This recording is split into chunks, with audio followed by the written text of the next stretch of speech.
Yo, what's up, my gamers in Christ? What's up, everybody? Hold on, just sharing stuff across the board. Hope we're doing well. Hope we are.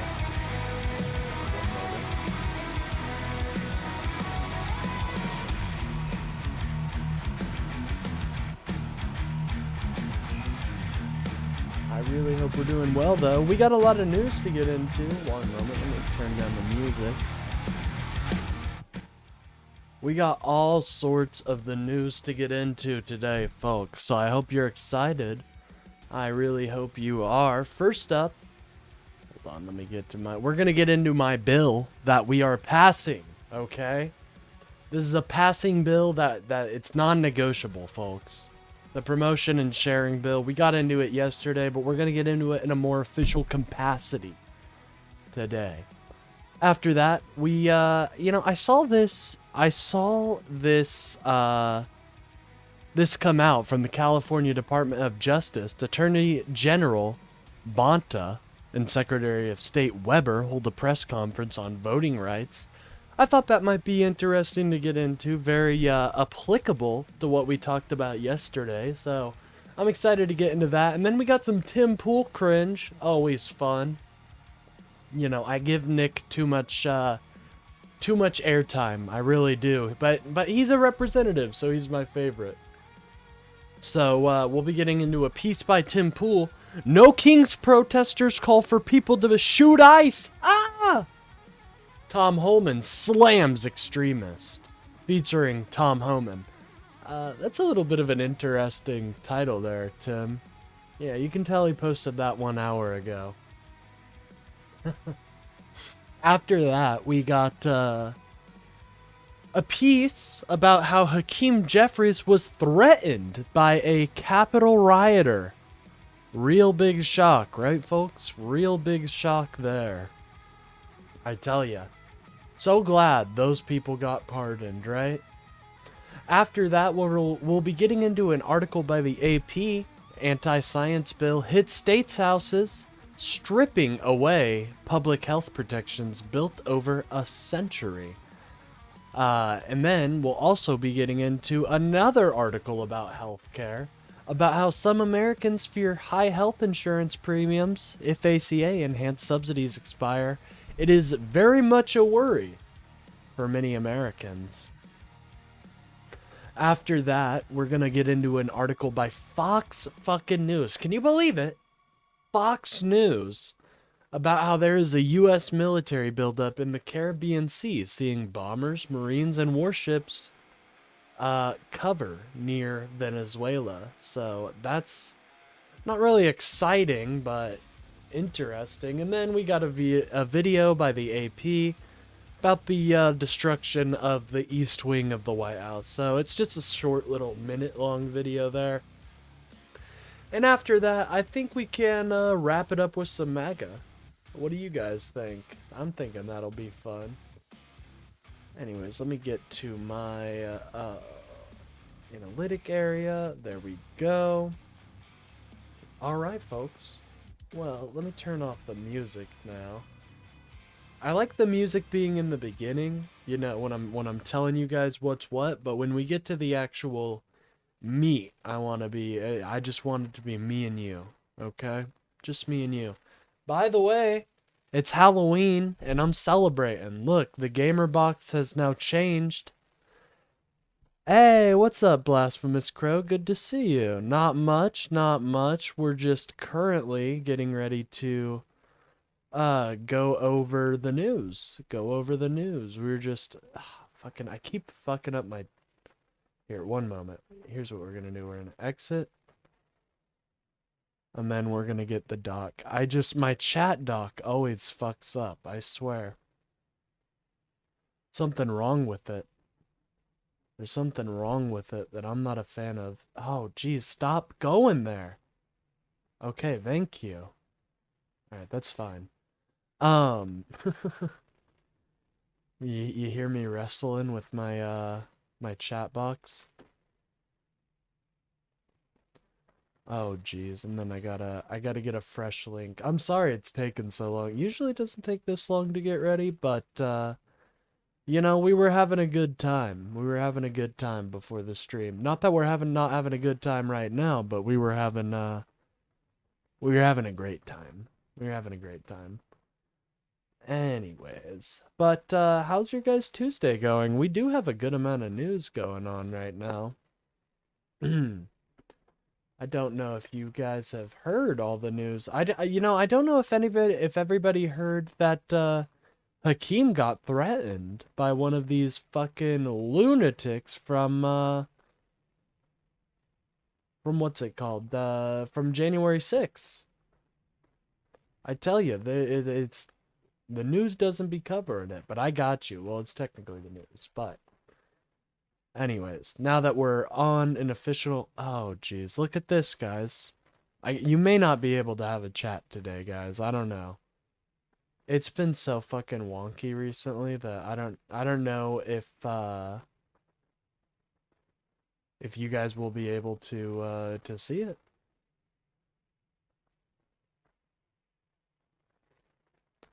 Yeah. Oh, there it is. Look at that, guys. God, I'm so fucking good. I am so fresh when it comes to these technical difficulties. I say they should hire me at ABC or like CNN. That's what I'm saying. You know, yesterday we saw the extremes of why CNN is a little bit behind the times. They had a text like group chat. They had a group chat that they were trying to push as like real time. And it probably was real time, but it was just some of the cringiest stuff that was going on. It distracted from the video, truly. It distracted from it. But anyways, we're just gonna go over this one more time. This is the promotion and sharing bill. Let me read it off to you. Preamble. The internet is an extremely large and diverse place full of content creators like myself. Due to the size and the space we exist in, the TGDE community must find a way not only to grow but to thrive within the widely diverse, attention-driven environment we live in. It is with this knowledge that the TGDD community will be implementing this bill as a way not only to grow, but to thrive within the political internet culture as a whole. This bill will allow access to incentives for TGDE community members to drive them to share, like, and subscribe to the channel. Now, the first act, this is the Share Act. Any community member who shares the stream for definitions and sharing examples, see provision 1, at least 3 times will have access to the gamer box for at most 1 week. The community member must show they have shared the stream to the TGDE, to me, directly, or one of the several mods in Kalinda's Discord. Once a member has changed the game, they will not be allowed to participate in the program for 1 month, starting on the day the game has been changed. A gamer may bank up their game changes to a maximum of 3, but that does not void the previous clauses. I want to make that apparent. Provision 1. What is a share? I'm sure you got that question in the back of your mind. What is this? Well, a share is any message, post, or share that reaches at least 25 people, okay? This includes a large variety of social media platforms, including Instagram, Twitter, Discord, and below we've got some examples. So here's an example of a share. Let's say a gamer posts the stream to Twitter, asking all their followers to go check out the stream. That's a point. A gamer adds everybody in a Discord server they own, asking all the server to go follow the stream. Boom, that's a point. Or a gamer sends a link to the stream in a large group chat, asking everybody in there to subscribe. Wrong there, by the way. And like, that's a point. as you guys can see, this is pretty comprehensive. If you guys have any recommendations, this is a democracy, so head on into the Discord and let me know. But this is as the law stands right now. So get out there, share, let me, Kalinda, Toby potentially, or Rootsy know. Like, hey, I shared this, and do that 3 times, and we got some good news. Anyways, I'm actually gonna switch this around. Anyways, Tim Pool has blessed the internet with some cringe, and I am so fucking excited. You know, when it's Tim Pool, you never know, because it's either his goons or it's actually him. And I hate when it's his goons, because they're so boring, dude. They're so absolutely like brain dead, just not interesting. So when it's Tim, I get excited. So let's watch what Tim's saying. 2, the men and women of Borbachel who stand on that line enforcing law. And 3, the consequences. Over 1,000. Maybe I should have said Tom Homan soys out, because Tom Homan does know how to soy out, you know? I might start calling him Hoyman because he's a soyman. Teams are on the streets every day. And he's corrupt as hell. If you get by, we're looking for you. And that stops many, many people from using their entire life savings, put in the hands of criminal cartels to take that dangerous journey. The actions of ICE is one of the reasons we had the most secure border in history of this nation. Violent symbolism. Violent! Guys, did you see anything violent at your No Kings protest? I tell you what, I just had my Resist Lib poster and I was just chilling there. It was a vibe, dude. I was talking to some old ladies. Talking to some younger ones as well. Was just talking it up. I was talking it up out there. I did not see any violent protests. I didn't see any violent. Now, given small town, you know, these cities, if we listen to the GOP, are full of absolute corrupt, evil criminals that would you know, you step outside in some of these bigger cities and you get eaten up like some termites, you know. It's absolutely horrible. So you know, I'm not in a big city. I'm in a small town, rural America, so I don't know about that life. But here in the small town, rural America, with about 700 people, I didn't see any violent signage. But let's see. Who is this by the way, Benny? Threats steal the show at the nationwide No Kings protest. Many of you have already seen this video. It's from the DHS. It's from a No Kings liberal. This is not Antifa. This is not some fringe extremist. This is mainstream liberal protest in daylight. Guys, this is mainstream liberal protest. Get fucking ready. You guys know, hey, what's up, Pasta? Good to see you. We are... You're just in time to get into the Tim Pool cringe. We've got some absolute bangers with when it comes to the Tim Pool cringe.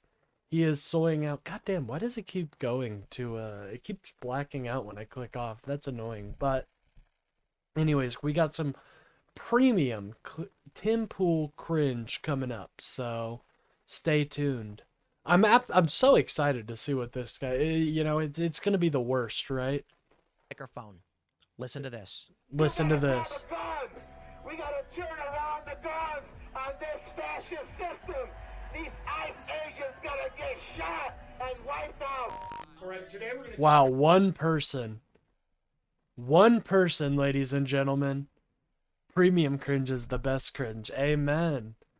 But wow, that he must have been the only person saying that, and I'm sure it's not cut out of context. I'm sure it's not. I'm sure beforehand he didn't say, "Ooh, hold on. We got a Jeffries. Speaking. Hold on." Anyways, I'm sure that is just that's all of them, right? That's what everybody was saying. Fuck no, guys. We all know that this is just cherry picked, like the right loves to do. You know, It doesn't matter what all of us do. If one person breaks out and becomes the that becomes the narrative. It's fucking ridiculous. These goddamn fucking Republicans, I tell you what, they do not know the first thing about what well, I guess they do, right? Because their guys are doing it all the time, as we're about to see with this right here. Pardoned Capitol rioter charged with threatening to kill Hakeem Jeffries. So it's interesting. I'm not seeing this story on Tim Pool's, but this random fucking protester nobody knows anything fucking about. That guy is fucking front page headlines. Interesting, Tim. Hour ago. This one was out a while ago, actually. We may not actually get to this, so I'm gonna put this back there because I didn't see Hakeem Chadri's had posted. About how we can find out and how much we can find out. So this is DHS He did the fuck around and found out me. pointing out at a Chicago No Kings rally, this man called for ICE agents to be shot. We've heard reports out of Oregon and Illinois that local police are collecting evidence to criminally charge and arrest federal agents.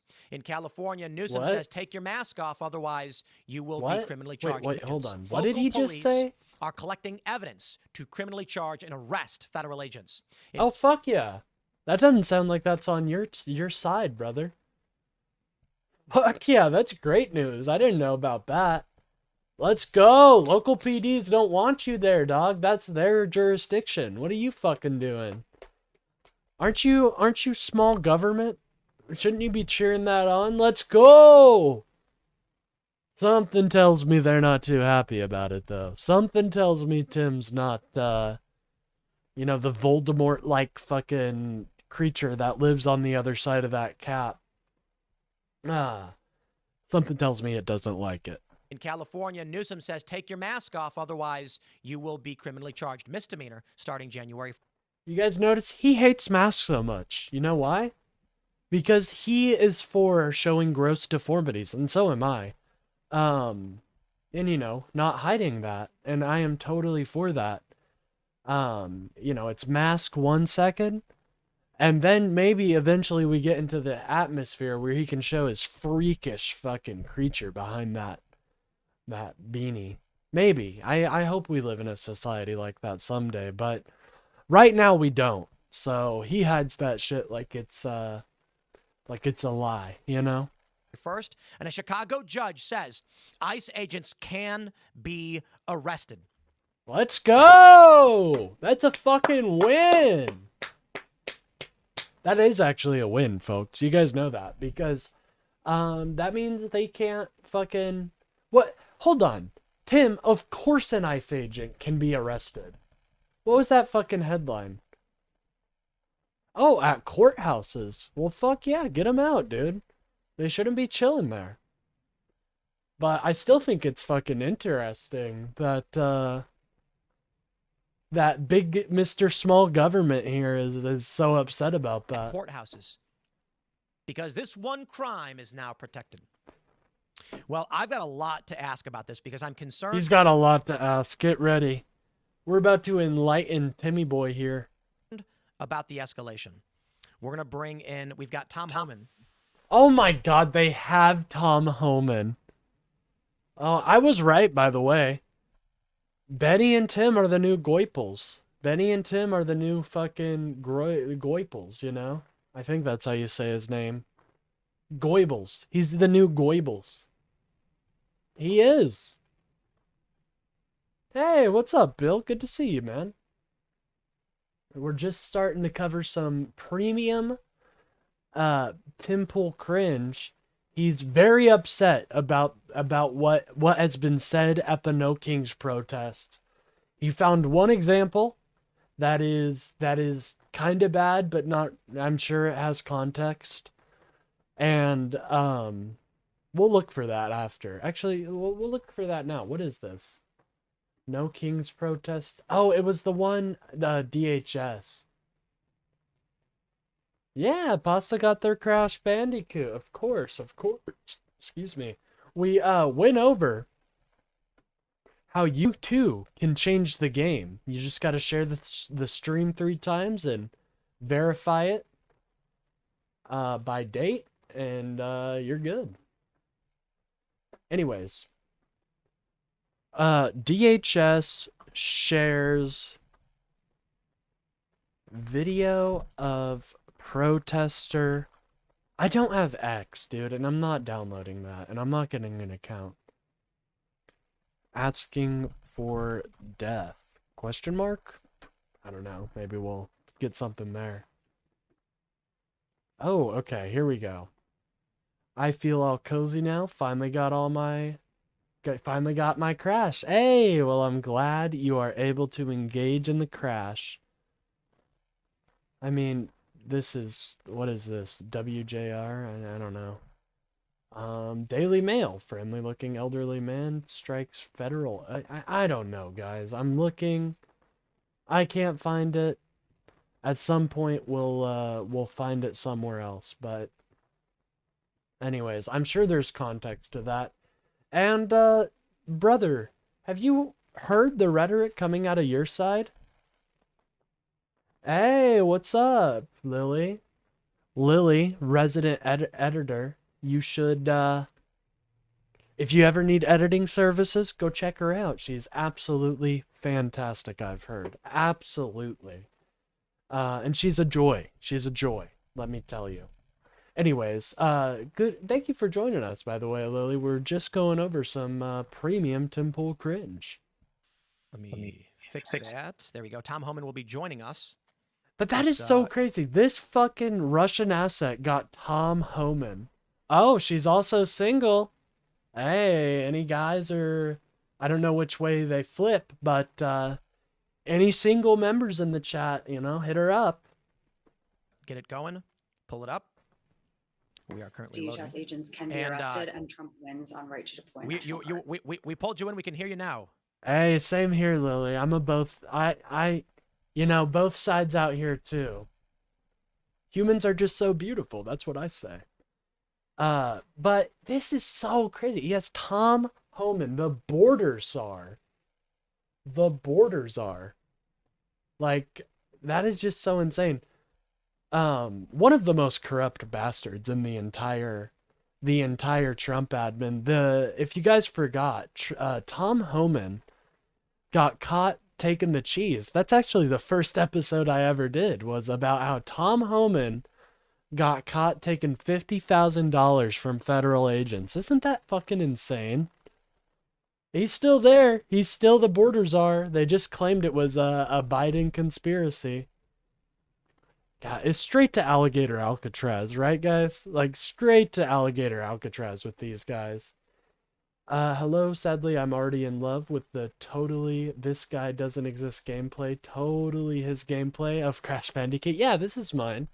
Totally 100% my gameplay. No, I gotta give credit, where credit is due. I'll, put the guy's link in the description because I'm for fair use, you know? I'm for fair use. I forgot the guy's name, I'll be honest, but it'll be in the link, don't worry. It'll be in the description. Can you hear me? After stream. Hey, how you doing? I'm doing... Oh my god, look at this ghoul. Holy shit. Yeah, I mean, I did play it. Bill's got a point. I did play Crash Bandicoot on stream. Now, whether or not it was me, this version of me is playing it well, we'll never know. Pretty well, actually. How are you doing? I think it's actually an important question considering the violence and the threats. How are you doing? God, look at this ghoul. He does not look well. He looks like he's been taking the Mar-a-Lago routine. Yeah, exactly. I played a little, and honestly, I do want to play some more of it. I was just, for some reason it was going slow. I think we fixed it. Right, Lily? He looks like Skeletor. Oh, geez. This one picture of Trump I used in like a couple thumbnails. He looks like that, like the Mar-a-Lago routine. That's what I call it. Look, I'm doing all right. Look, it's a tough job, but I'm not going anywhere. And He just fucking saw 1,000, like 100 orphans just starve or something. I can only conclude with that look. Keep doing what we're doing. I mean, they're not going to stop us from keep. Yeah, I know, right? Tim must be laughing. Tom Homan only getting half as much as he got in bribes. He's like fucking amateur. Well, that's only the one we heard about, right? I'm sure like there were plenty of actual criminal enterprises that were funding him that got away scot-free. So we can only conclude that he missed out on the 50,000, but I'm sure there was a lot more. He doesn't sound good. You're right about that too. He does sound like he just starved like a whole cell block of poor children. But that's it's a hard job. It's a hard job. President Trump's promise to make this country safer again, arrest those here illegally, and that's exactly what we're doing. We're going to keep doing it. We did it. We're going to do it today. We're going to do it tomorrow. Bill, that's a great point. He saw 100 get adopted, and he was like, "God damn it!" That's a great point. He's also probably enriching himself in other ways, like insider trading, stuff like that. Yeah, totally. And we see that with the Trump admin. Did you guys see the, what was it? The crypto crash? I think it was CoffeeZilla who covered it. I don't think I covered it actually, but, I think it was CoffeeZilla who covered it. Right before Trump announces these new tariffs on China, like the minute before, there was trading going on in huge amounts by one account, and the minute before they were still trading, and then they get out of it scot-free. It's really crazy. But remember, Tim's was 100 per week for an entire year. That's true.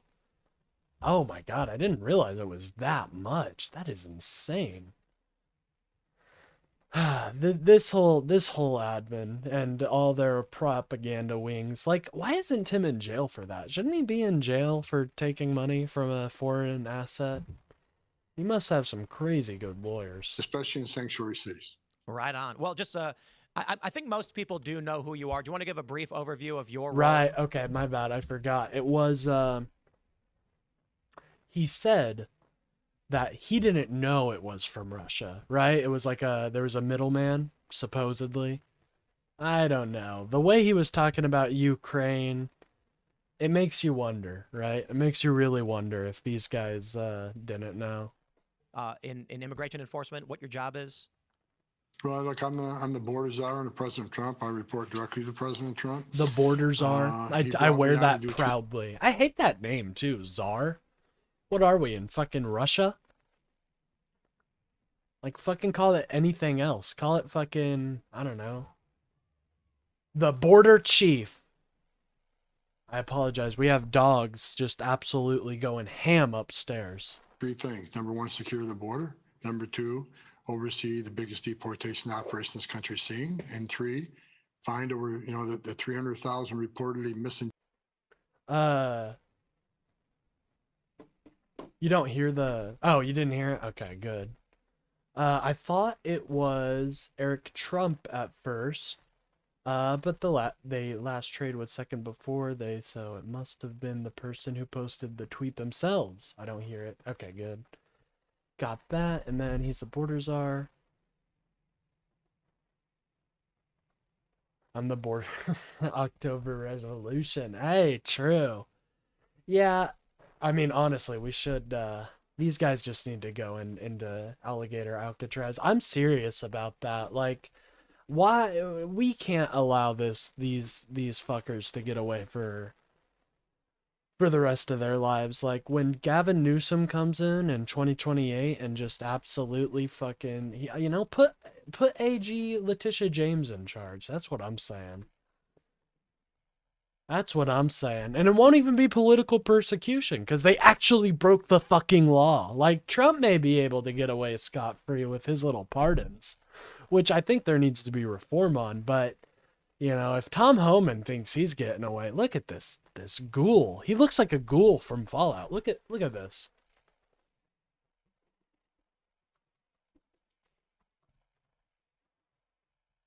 Will it give me the New Vegas schools, or is it going to give me the actual... Oh, it's going to give me the Fallout Ghoul.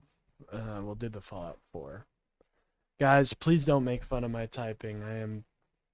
That's not Fallout 4. That's the actual show. Alright, here we go. Well, okay, look at this, right? You see this? Hopefully you guys can see it pretty well. Exact same. It's like a match. Oh my god. I mean, these guys, Tom Homan can just, you know, we don't need mocap for the ghouls. We can just put Tom Homan in every cell. Children that the last administration released unvetted sponsors to find those kids. That's the three pillars I got my arms wrapped around, and that's what I'm doing every day. There are a lot of stories that I got a lot of questions. You know, we've got the threats to arrest. I hate when he uses this. Oh yeah, I'm for the kids, you know, because the kids that he's for, that he supposedly are lost and stuff. They're not lost. They're put with a guardian or somebody, and DHS isn't able to check up on them all the time because they're with a guardian, and they call that going missing. Fucking idiots. But I'll start here. This viral video from Chicago at the No Kings protest. All right, let's go. This is the video. This is what got Tim to get Tom fucking Homan on his program. Let's go. Tom Homan sounds just like he is experiencing alcohol withdrawal and alcohol poisoning at the same time. I think you may be onto something. This guy does not look well. It's a man saying that people should buy guns and shoot ICE agents. What's terrifying about this, I think people need to understand, is this is not, it appears, some far-left extremist in a basement plotting a terror attack. This appears to be a run-of-the-mill mainstream liberal guy. It appears to be one single person. Tim hasn't done any research on it. I'm sure the research I did, looking it up, was probably more research than he did, and I couldn't even find it. So he probably just saw this shit on Twitter, which isn't that sad. Well, actually, yeah, he saw this shit on Twitter. DHS shared it. Oh my god, what's so cringe. You can just tell Tom got his poor feelings hurt when he saw that. And now he's taking his wrath out on the Tim Pool show. Absolutely fascinating. Timcast. In broad daylight at a massive liberal protest organized by NGOs on a microphone calling for people to kill federal agents. I gotta be honest. I don't even think ours was organized by like, I think it was just people. People organized it. No like group. Like there were no free signs. It was, you know, it was a pretty grassroots thing. It's just so disingenuous. I hate using that word. It's dishonest, right? It's dishonest. It's lying to your audience about what's going on. And I'll be honest, there was this real dweeb that came up to me. It was kind of like an agitator. He is he's got the Mew on right now. At least he's trying. Tom ain't talking because he's busy swallowing his tongue. Poor guy. He's gonna suffocate. Somebody needs to go give him the Heimlich maneuver. Maybe that's why his jaw is so clenched. Maybe that's totally the reason, right? It's totally not because he's hopped up on amphetamines. I think this whole administration is on something, dude. I gotta be honest. I really do. Like, I mean, you know, I take Adderall every day, and I know what the symptoms are. That shit looks like if I had just started taking my Adderall. Anyways, I was somewhere, But now we've kind of went into a conspiracy theory about Tom Homan on Adderall. Um, and I'm kind of cool with leaving it there. I'm gonna be honest. Like, that's way more fun than where I was going. I wanted to go to the protest in my area because it's a real small city, but I had to take my cousin to soccer, then go to work. Well, that's okay. There's no, it's nothing to be ashamed about not going to. I only had the ability to go because I wasn't doing anything, but I think he's on something stronger than Adderall. Well, I don't want to accuse him of being on something that isn't that couldn't be given by a doctor, but there is definitely he doesn't look well. I'll say that. You don't look like this when you're living a healthy lifestyle and all that. So, I'll personally say he doesn't look well. I think it's obvious the DOJ is going to go after him, but I'm curious your thoughts on this degree of escalation, what you think should happen, and what do you think will happen? Well, look, I said back in March, I think in March, I said if the hateful rhetoric. Probably not getting Adderall because I smoke weed. Well, Lily, guess what?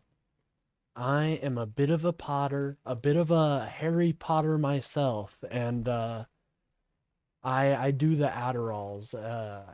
Just you got to be honest with your doctor and just be like, sometimes I occasionally do, but you know, I have problems. If you have ADHD issues, they're gonna take that above the marijuana, or just be like, yeah, you can leave it out. Don't lie to them. Don't lie to them. But if lying by omission isn't lying, I need to get on my medical card so I can have weed and ADHD meds. Well, I'm glad you live somewhere that allows a medical card. I live in the great state of Kansas, so I'm not even afforded that luxury. Sag, I can't live without my amphetamines. Yeah, I think it's really important. It's great for people like me who have been like you guys who have ADHD. I hate that it gets I guess I'm demonizing it right now, right? By saying he's on. But I think when I accuse people of that, I accuse them of taking like way more than their actual dose, right? Like I'm accusing this dude of getting like 3 scripts. I mean, we already know he's corrupt, so man, I wish I could get Vyvanse or Adderall. Here, I've been prescribed Ritalin and Atlanta, and they didn't work the best on me. Yeah, I never tried the Ritalin just because I tried things like Focalin before, which is somewhat similar, and it just didn't work for me. Adderall is just the one that works best for me. It allows me to, like, it gives me that rush that I kind of need. Um, that rush of feeling focused and not feeling so out of whack. And so, I really appreciate it. And I hate that it gets demonized, especially when there's people that, like me, who just take it totally like we should. And it sucks when there's people like Tom Homan who are definitely stacking 3 bottles if he's on it. Allegedly. Let's see. Evelyn's / Vyvanse is the nest for me. Well, hey, I'm glad you got something that works for you. I'm a big advocate of meds. I really am. It sucks that they get demonized by these guys. Didn't get tamped down. There was going to be bloodshed. Someone's going to die. I was hoping. That's that's interesting, Tom. Apparently, this needs to come from both sides. Why I agree. Like, he shouldn't have said that if that's exactly what he said. I'll concede that. A, there's a lot more protesters that weren't violent, but B, you need to tone down the rhetoric on your side. You're sitting next to Mr. Civil War himself. Can we please calm down? It's weird to demonize ADHD meds when there's such a crack problem. Yeah, I agree. I think a lot of our drug problems comes from undiagnosed mental health issues. And I think it's just a lot of people self-medicating. I really do. Like, I think the reason meth is a huge issue here in the Midwest, right? It's not so much fentanyl. It's not so much heroin, not crack. It's meth. Meth is the biggest issue, uh, in my opinion, in the rural area of the United States. It's very prevalent. A lot of people use it. And so I think a lot of those people that are using meth probably could just be on ADHD meds, get exactly what that feeling that they were looking for, and not abuse it. It's going to take some time before they aren't in the area of not abusing it, but before then they can get on different meds that aren't amphetamine based. So there are ways to treat this issue that rural America finds themselves in. I'm for safe consumption sites, though. I really am a big believer in that. Drugs aren't nearly the issue that America has made them. I think mental health is a much bigger issue. I live in PA. Our big problem is opioids. Yeah, I've heard opioids is huge down there, but I think a lot of this is maybe, I think opioids leans more into like the depression type stuff. Like, I think if you're shooting up I've tried a lot of interesting drugs in my life, and I noticed that when I used to do opioids a lot, I was a lot more depressed. And, I've done all sides of the spectrum of the drug of that, and I see certain characteristics in users, right? And so I think there's a lot, there's hope that we can help some of these people. With old people, it starts with knee and back pain, and that's a good point. That's a great point. I think that's why, like, honestly, safe consumption sites would be great. But in the interim, something like marijuana really helps with that, I've heard. And I don't personally use kratom because I think it's a little addictive. But there are other things out there. But again, I just think safe consumption sites would be preferable, so we can have the necessary staff there so they don't overdose. They can go there and it can feel like maybe even a club atmosphere. But I think those places are not going to get a lot of traffic. They're gonna need to be pretty expensive to go, because if we have the necessary mental health, this is my dream world, but if we have that necessary mental health structures in place, they won't really want to go there. I had terrible back pain when I was morbidly obese. I get why they would do opioids. Yeah, I totally understand too. For the pain aspect, when I was working in the factories, my hands would hurt all the time, my back would hurt, and you would have swaths of people on the opioids there. That's kind of when I took part in them, but I do think that type of atmosphere leads to like depression and stuff.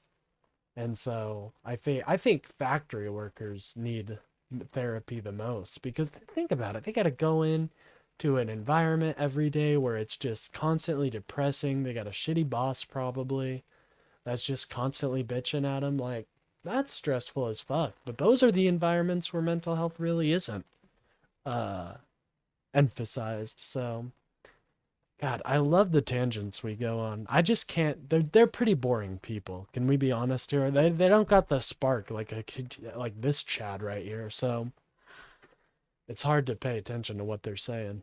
I'd be wrong, but I wasn't. Right. So we had 3 shootings just in Texas alone, where one gunman attacked a Border Patrol training facility. He ended up being killed by the BORTAC agents inside that facility. Wow.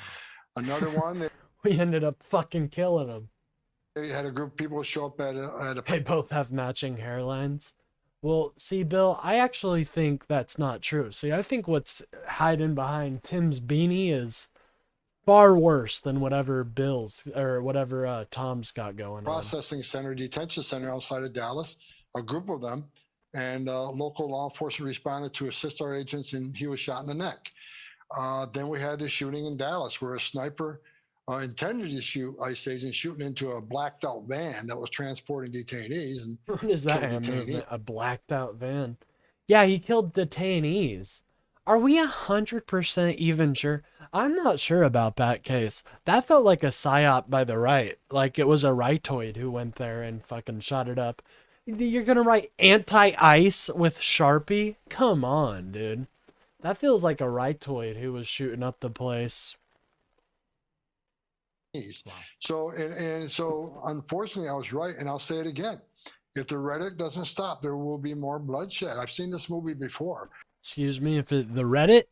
I don't think there's I don't think they've got any karma, sir. Maybe they do though. Maybe he's onto the Reddit mods. I don't know. I actually thought after these 3. Oh, he meant rhetoric. Okay, my bad. Yeah, he's withdrawing. How do you fuck that word up? Rhetoric? That maybe the hardcore left that is pushing this hateful rhetoric will stop. Dude, he said it again. He can't say the word. Reddit. Keep saying Reddit. My boy's got plus 60 karma. When they see the consequences of this rhetoric, but they haven't. They doubled down. You know, that was evidence this week. Yeah, right. Bill, that's great. If you flip around the bullet, it actually says, I am not anti-ICE. And he was actually there to do what he did and kill the detainees. But who knows? King's protest. And what the stories about, look, there's always nuts on both sides, but I'm not really concerned as much with the nuts on the left with the rhetoric as I am with members of Congress, governors, mayors, elected members of Congress who want to vilify ICE for enforcing the laws of Congress. Excuse me, sir? Okay, well, you know, thank you, Tom, for saying you're not as concerned about the leftoid crazies. There are leftoid crazies, I'll say that, but there's not nearly as many rightoids. Hey, what's up, Rootsy? Good to see you. Good to see you in here. We're just right now watching some premium Tim Pool cringe. Right? ICE isn't out there making this up. They're enforcing laws that were acted in the federal statute. They are funded, appropriated by Congress to enforce these laws. So well, apparently to a Chicago court, buddy, you can get arrested at court sites. So you better be careful how you're stepping around there. That was Tim Pool who taught us that. Thank you, Tim. What ICE is doing, I've said this a lot of times, go protest Congress. Tell them to change the laws. But for any member of Congress, for any mayor or governor, did he just say he did it? Change the law. So if people don't like what they are funded, appropriated by Congress to enforce these laws. So if people don't like what ICE is doing, I've said this a lot of times, go protest Congress. Tell them. Oh, I thought maybe he had a streak of humanity, but unfortunately he did not. Change the laws. But for any member of Congress, for any mayor or governor who wants to push this hateful rhetoric, I find it hard to believe because I find it anybody hard to posting mean comments under my continue post, we're coming after you. He can't say that word. That's crazy. Do this because I would think the number one responsibility of any member of Congress, any mayor, any governor is protection of the communities. Yeah. And ICE is out there concentrating on public safety threats, the worst first. And the data clearly shows no, they're coming in and they're taking innocent people, dude. That's what the data shows. The data doesn't show, you know, you've deported, what was it, 600,000 people, I think I saw? Do you really think all 600,000 people are criminals? Sir? Do you think that 600,000 people, those were all criminals?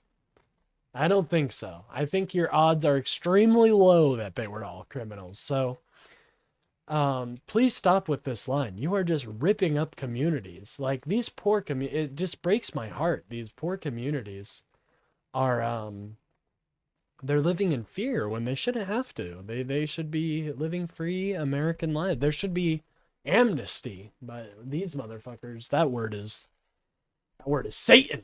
Exactly what they're doing.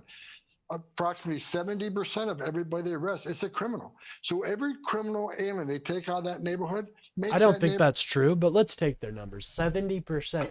So you're telling me 30 people you deport, 30% of that 600,000 are just not criminals at all.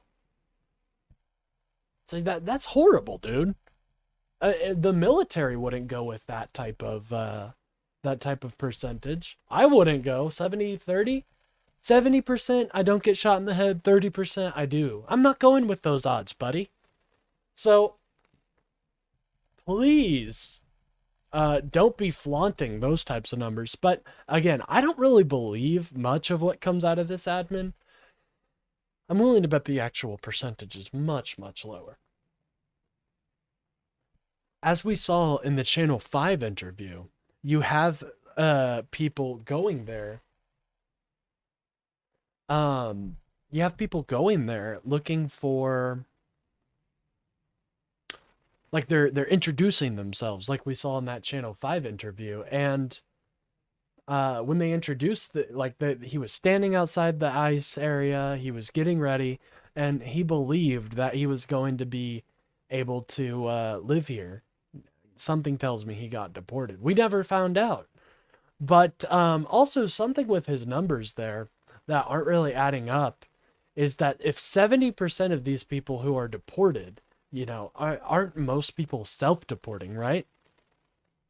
I'd be interested to see if they add those self-deportations to the total number of deportations, because if that's the case, if that's who they're calling, how would they know if the self-deportations are criminals? It kind of doesn't make sense. It doesn't make sense. These numbers are weird. It's safer.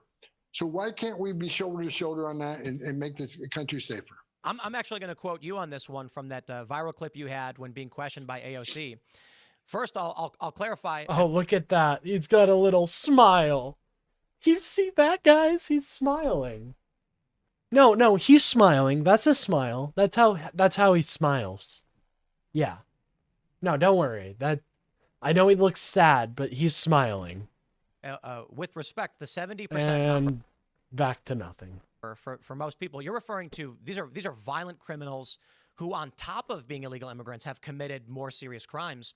But just to throw it back to what you said in that hearing, entering the country illegally is a crime. 100% of these people are being arrested for a crime they committed. What the fuck was that in the background? Tim, tighten up your fucking audio, bro. The majority, 70%, you're saying it's more serious crimes than just illegal entry. Oh, fuck. One sec, guys. Oh, yeah, they're public safety threats, right? Entering the country, you're right, correct. Entering the country legally is a crime. So, in fact, they've all committed crimes. 100%. But we're talking a public safety threat. I want to separate the public safety threat because that shows that President Trump's keeping this promise to American people that we're concentrating on the worst first. You're not, though. You are not. You're just doing theater. Concentrating those public safety threats who endanger life in our communities. So that is what we're going to keep pushing for. The left can keep saying we're out there arresting. I saw brown and black people. It's just ridiculous because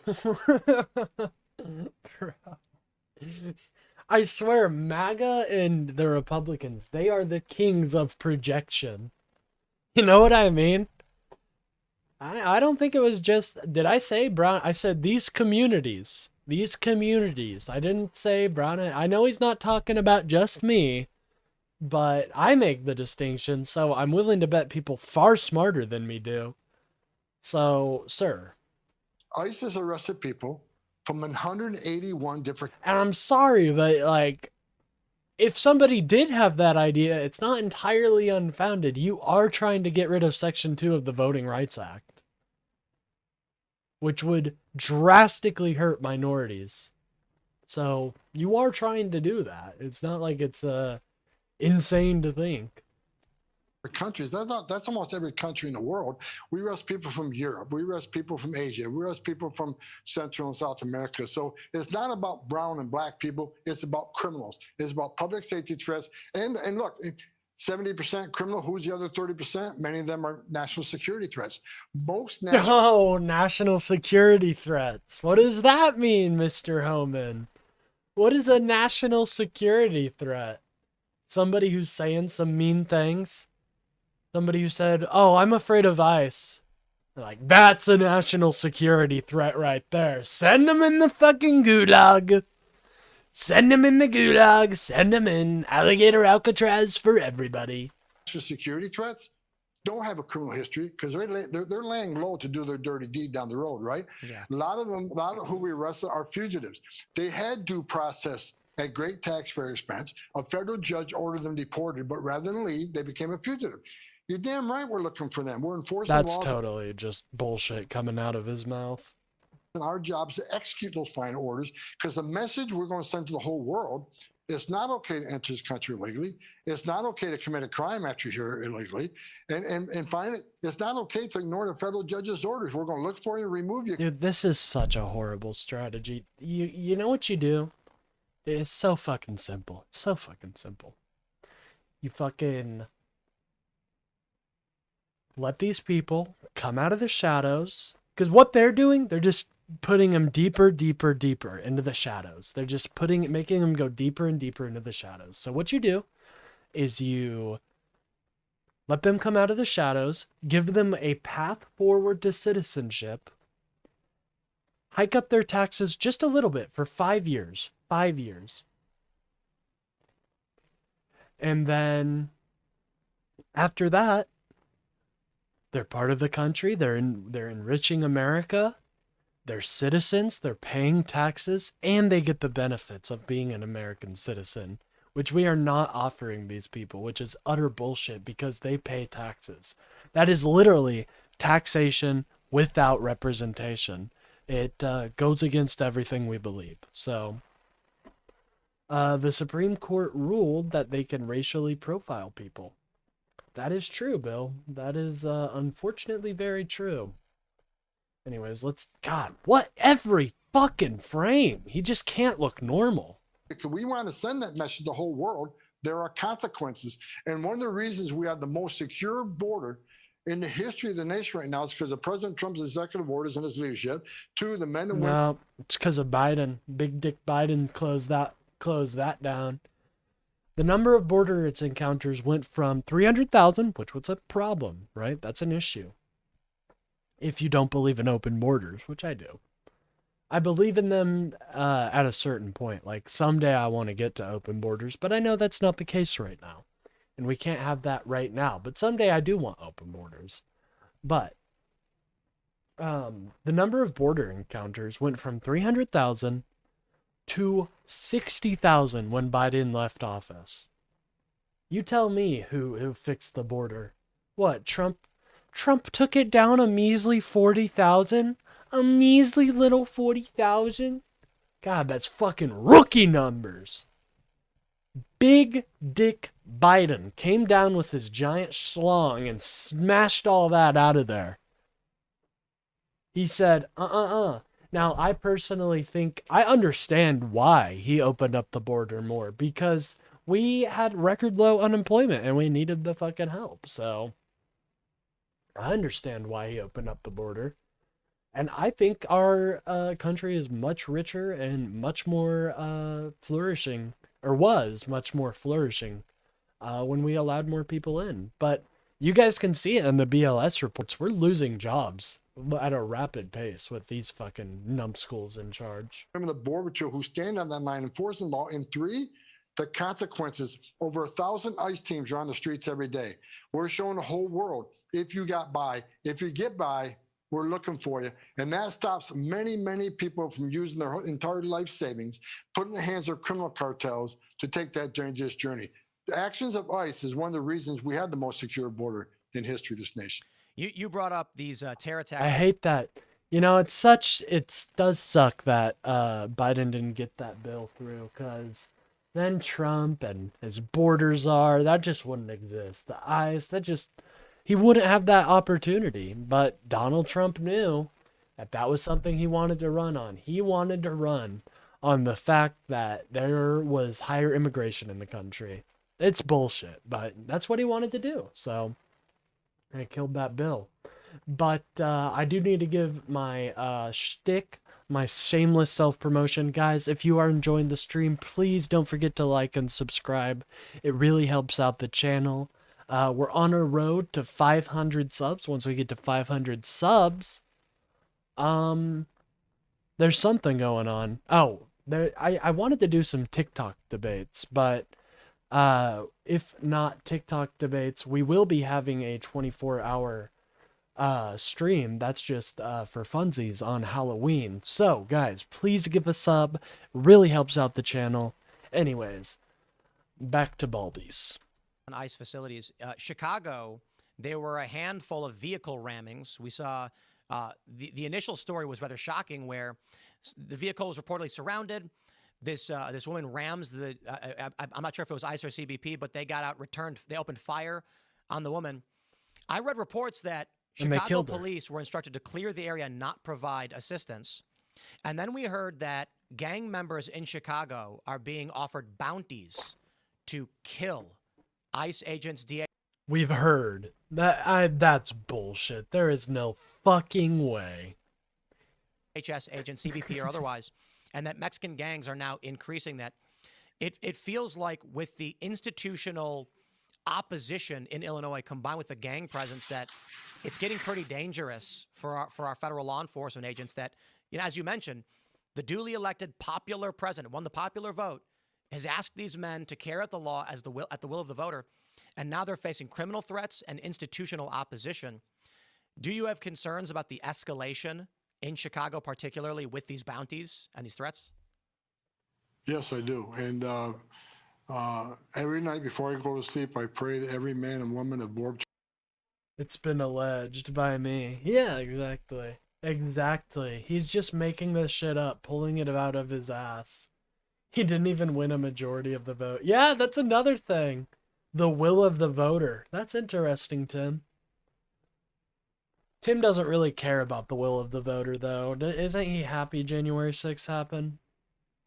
Children ICE go home to their families. I also pray that those they're arresting, no one dies. But the bounties placed on Border Patrol and ICE is an escalation.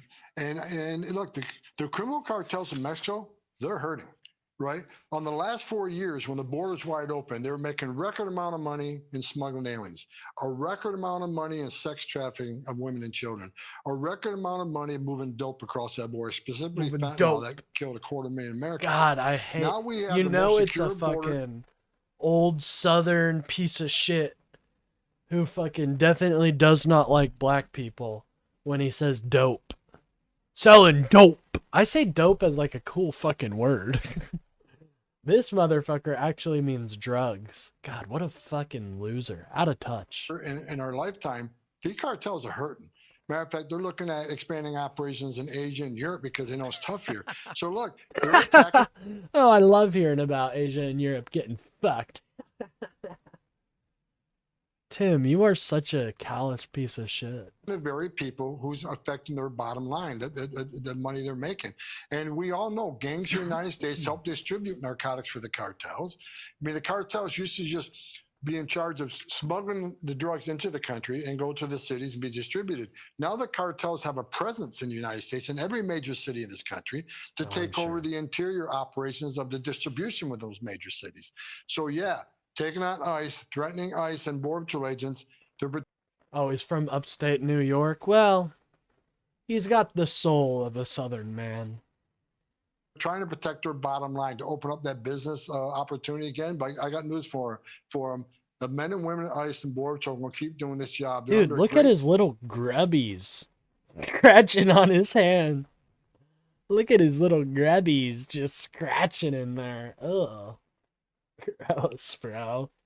Threat. Get some lotion on there, man. They're standing up and putting a gun on her hip every day, putting that Stop! Why is he stopping it? Stop itching your fucking hand, bro. It's so gross and weird. To do what this country needs. Hold on, I'm gonna go get a drink. Remove these public safety threats. The job's always been dangerous. It's a lot more dangerous now. But I haven't talked to one ICE agent or one Border Patrol agent that wants to stop and go away because of threats. They're doubling down, they're tripling down. They're not letting the cartels decide how this country operates. They're not letting the cartels threaten them. And not. Dude, and now his grubs are all red and shit. Ew. Look how gross they are, bro. Are you seeing this? Like white and it's poor circulation, obviously. Jesus. Enforcing law. This man is our protector. With half a million. He's sitting at. He's the vanguard, folks. I don't feel much safer. I'll be honest. Get some of this Pacific Punch Monster. In arrest already. Look at how much safer. I missed him say it's literally not an issue because not a single ICE agent has complained. So you can interpret that two ways, right? You can either say he's telling the truth, which in that case, ICE agents are fucking psychos, okay? Or he's lying, and he's not telling the full story. Either way you flip it, this shit's bad. This nation what he just said under President Trump's leadership. Look what he did in Washington, D.C., what he's doing in Memphis, right? What we're doing in Chicago, what we're doing in Portland. I mean, mandatory polish of Trump's dome. That's mandatory, so I understand why it's doing that. Oh, you mean he accidentally admitted there isn't a security issue for them? Well, you know, even if he said that, he's just, you know, they'll just be here. I'll go back, but he'll just be, ew, my God, look at that gape. Oh my goodness, stop looking at me like that. How this country operates. They're not going to let the cartels threaten them and not enforcing law. They're going to do the right thing. Because I tell you, with 500,000 arrests already, look at how much safer this nation is under President Trump's leadership. Look what he did in Washington, D.C., what he's doing in Memphis, right? What we're doing in Chicago, what we're doing in Portland. I mean, we're making these communities safer again. And the men and women of ICE and Border Patrol, they now get to do their job that they weren't able to do for 4 years. The morale's at an all-time high. No one's going to stop them from doing. Damn, morale's at an all-time high. I think that shows you guys they're fucking psychos. Dude, we should be able to see who the fuck these people are, by the way. Like, that shit is such ridiculousness. What they've been to do what they swore an oath to do, and that they believe needs to be done because these men and women are patriots, and they're going to keep doing this job every day despite the threats. I'm from Chicago. I grew up there. I spent my first 23 years there. A couple months in between, I had, briefly visited other places, but 23 years in Chicago before I left. You don't say. You're from Chicago, and a lot of right? it had to do with crime and opportunity.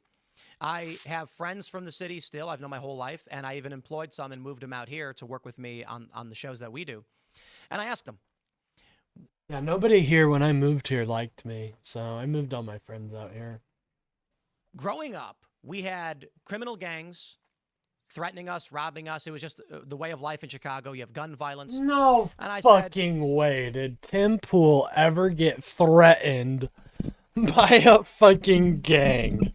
No fucking way. I'm sorry. I'm calling bullshit on that. This little fucking white boy? Oh, no fucking way. No fucking way. Never dealt with a gang. His ass never even got robbed. You robbed that motherfucker, he's calling the police. And there's a case. You know what I mean? No way. What do you think when you see these DHS guys or the National Guard? Yeah, move on from that real quick, Tim. Is this a joke? For me, I can imagine walking down the street, and I see these videos of these CBP guys walking down the street. I'd be like, howdy, officers. And I'd keep walking, and I wouldn't think twice. I'd polish them. I'd give a nice polishing. Probably lost a game of basketball and took it as a threat. Bill, you're on fire today with this one, dude. Oh my God. Someone asked me, were I still living there, part of the reason why I got away from it, I've been shot at for no reason. Would you prefer federal law enforcement patrolling Chicago to keep it safe? I'd say it's about time the mayor asked for help from the federal government to deal with the 100 years Mr. Small Business, or not small business, small government here. Mr. Small Government here. Fucking violence the city's been going through. So what's crazy to me now is we see this political move. These Democrats are acting like it's an invasion, it's evil, it's wrong. They are opposing law enforcement that's actually keeping the city safer. You as a citizen of Chicago have literally nothing to fear as a resident. But what do we end up seeing? at the Broadview facility, which is just slightly west of Chicago proper, a judge ruled that these agents, that the ICE facility had to remove the barricades protecting them from violent rioters. Yeah, bitch. Who had been violent raiders. Did he say violent raiders? Hold on. That the ICE facility had to remove the barricades protecting them from violent rioters. Rioters. I was about to say, it's not Fallout fucking New Vegas, buddy. Who had been harassing and attacking law enforcement now for, what is it, weeks? I'm curious your thoughts on this institutional level. You mentioned, you got to follow the rules, the orders of these judges, and ICE did. They took the barriers down, even at great risk to themselves. What do you think of the institutional opposition? It feels like they're opposing you for the sake of opposing you, and they're making things less safe. I think they're opposing you because you're just dragging communities out and throwing their loved ones in cages. Were they the ones, the ducks, or the ones that it says frogs? Yeah. Those were the, see, you don't know, but inside the frog costume, there's actually an entire apparatus made of claymore material, so you got to be careful with those ones. Well, they are making things less safe, and I think it's a coordinated attack. Look, they do not want President Trump to be successful. Every day we're out there, they keep attacking men and women at ICE and Border Patrol and this administration. Bottom line is, for the last 4 years, over 10.5 million illegal aliens came to our southern border. Vast majority released in the United States. God, and you only got 600,000? Jesus, talk about an ineffective force. Now that President Trump is pulling the curtain back, no, they weren't properly vetted. Look how many criminals they released, public safety threats released, and we're arresting and taking them out. We have a secure border now when they claimed for the last 4 years the border was secure. They want President Trump to fail because if President Trump succeeds, which he's doing, that pulls the curtain back in the last 4 years of an open border, a lawless immigration system where ICE agents were not allowed to enforce immigration law. Border Patrol agents were not allowed to enforce immigration law on the border. So now we're back. Calm down, guys. It's just propanolol. It's just anti-anxiety meds. I'm not popping any Xannies out here. I wish. Back to work. We're doing right now what people haven't seen in 4 years. So I think a lot of them are in shock because now we're actually back there doing what we've done for decades. What we're doing right now is no different than what we've done for decades, other than the problem is so Guys, I don't remember them yanking people out of their houses. Maybe I'm... You know what? I do, actually. The Trump first term. Because the millions of people, many of them criminals they released in the United States, we need the help of DEA and FBI and Secret Service and ATF. Ooh, careful with that DEA. Kind of sounds like DEI, buddy. Need the help of National Guard to come and protect our federal buildings, to protect our officers. It's because the problem has been so big. What the American people are seeing right now is that the problem the Biden administration created is so big that President Trump, in a genius move, sometimes you just gotta walk over people's rights, It's that big that sometimes... Dude, look at Tim Pool just fucking smiling. Look at him. Hee hee. Oh, I'm so happy. I'm so happy I got to talk to fucking Tom Homan, Borders are. God, him and his fucking... Hey, it's going to take all Voldemort, like, to fix this. It's going to take the... Voldemort... Oh my god, Tom, please stop. I'm gonna fucking scroll down. It isn't free speech to call for murder, and that's in caps. Yeah, I think so. I don't know. I think you can say that guy should die, but I don't think you can call direct threats, no. Anyways. I was gonna say, Tim seems happy now, but him and his Voldemort-like apparatus on his head are definitely gonna have a conversation about how beta he seemed this entire podcast. All the government to make this community safe again. That's exactly what you're seeing. But don't let anybody fool you. The pushback on all these politicians on the left, don't let Trump succeed. We can't give him a win. Yep. And that's our number one concern. Yep. It's not That's it. That's all. Yeah. about the safety and security the communities are responsible for. I've said this many times and I mean it. They hate Trump more than they care about the community because they really care about... Look at that smile. I'm just watching Tim right now. No, I don't hate Trump more than I want to protect the community. I hate Trump because he is a direct threat to my way of life and everyone else's in this amazing country we have. So, fuck you. The danger in the communities, you would want all law enforcement working together. No stovepipe. God, I hate this. How they just like say we're anti-Trump. Like, dude, if Trump followed through with some of his promises, even like the secondary sanctions, right? If he followed through with those, I'd be happy. But he didn't. If he solved the Ukraine war in a day, I'd be happy. But he didn't. If he brought peace to the Middle East, I'd be happy. But guess what? He didn't. We actually have a piece by Warfronts tomorrow we'll be going over. That's gonna be our... God, why does Tom look like that? We'll be having our weekly geopolitical segment or episode where we go into a geopolitical topic, and it will fortunately or unfortunately, I was hoping I never would have to talk about Israel-Palestine again. I was hoping, you know what, maybe this will work. Obviously, it's not working. And we get to see that. So, local law enforcement works for federal law enforcement. I think we learned that after 9/11 that there should be no stovepipes. Law enforcement should work with law enforcement. Let's remember who the terrorists were in 9/11. Many of them were non-criminal aliens that are here unlawfully.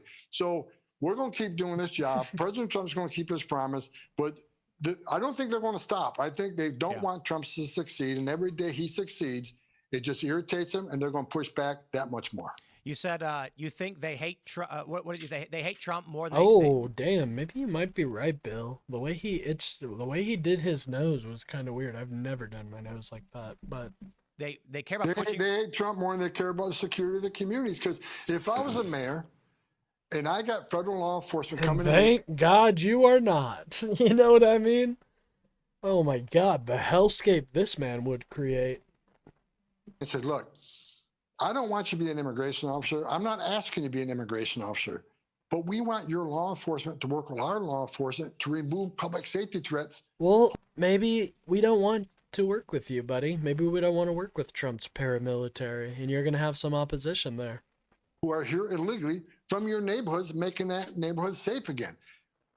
Anybody in the right mind will see the way he looks around. Ooh. It's very funny. I don't get it when people call Joe Rogan a thumb, but Homan's the most thumb there is. Oh yeah, well they're both kind of thumbed up. I hate Rogan for entirely different reasons. He is stuck in a reality he's created, and it's very sad to see. Yeah. Let's make the community safe again. That's the number one responsibility. But they're saying no. Why would they say no about a... Guys, please... Rogan is too round. Yeah, he's more of a pinky toe, or like a big toe. But guys, watch Tim Pool's face. He goes through the 7 levels of grief in like 5 minutes. This is from other law enforcement, make the community safer. This is politics. That's all it is. It is not public safety. This is politics. I think it's because they don't care about the community. And, you know, you don't have to agree with me because maybe you'll be a little bit more diplomatic. I think somebody who doesn't care about their community is like somebody who like builds a giant bunker and like builds a skate park in their own mansion and doesn't really go outside because he's afraid of people. Kind of like Tim Pool. I'll be honest. That sounds like somebody who doesn't like their community. But having grown up in Chicago, what I found is 100 years of entrenched Democrat political rule. They have never solved the problems of homelessness, poverty, gang violence, gun violence. I had a debate with a liberal... Neither have you! Dude, what the fuck? This is like, we haven't solved all of America's issues, therefore, we are the worst party. Fuck you, dude. You guys are literally crooks. I mean, they got the burglar bag. About sending in the National Guard, sending in federal law enforcement, which I support. I don't live there anymore, but I do support it. We had an area in Chicago on the south side called the LeClaire Courts, which is a historic gang territory. The city could have dealt with it by asking the feds, bringing the National Guard, securing the community for those that were not criminals, which was 99%. No, they couldn't have. You know what they did instead? They bulldozed all their homes and told them, don't worry, we'll rebuild it, and never did. That was the policy of Democrats. So forgive me if I'm being a little bit more political. I think the Bro, you're a political channel. Stop with this bullshit. Excuse me for being political. Fuck you, Tim. You're literally the Goebbels. You're Goebbels. Attitude of these politicians is extract what you can, trick as many people into supporting That fucking beanie looks so stupid. you. If it really was about helping keep the community safe, if they cared in any way, they would have called Trump the moment he got in office and said, "We are ready and waiting for your assistance to help." I would have opened up to Trump's, That is so stupid. No, they wouldn't. Come on. Is this guy serious? with this crime. Look, I don't think we disagree with one another. You bring a different perspective, but me being a cop since 1983, I find it hard to believe the law enforcement don't want to work with law enforcement. That's not the world I grew up in. That's not the country I grew up in. They're barred from doing Well, maybe it's like your ICE agents aren't really law enforcement. Maybe they don't see them. Like and I think the line officers. When last time I was in Chicago, we're doing operations, and we stopped at a couple of precincts to do a nature call. And every uniform walked up to me, shook my hand, and thanked me for being there. The frontline officers, I think, they want to do the right thing. They're happy we're there. Yeah, dude, they're gonna kiss ass because they want a promotion. What are you doing? Politicians. And ICE didn't exist back then, either yet the world was fine, right? Exactly. Folks that have an agenda, and I think it's an anti-Trump agenda. But I'm not going to disagree with you about do the local politicians really care about the neighborhood? You bring a different perspective than that as a career cop, though. Different perspectives. I just can't believe people aren't letting cops work with cops. It's not the world I grew up in.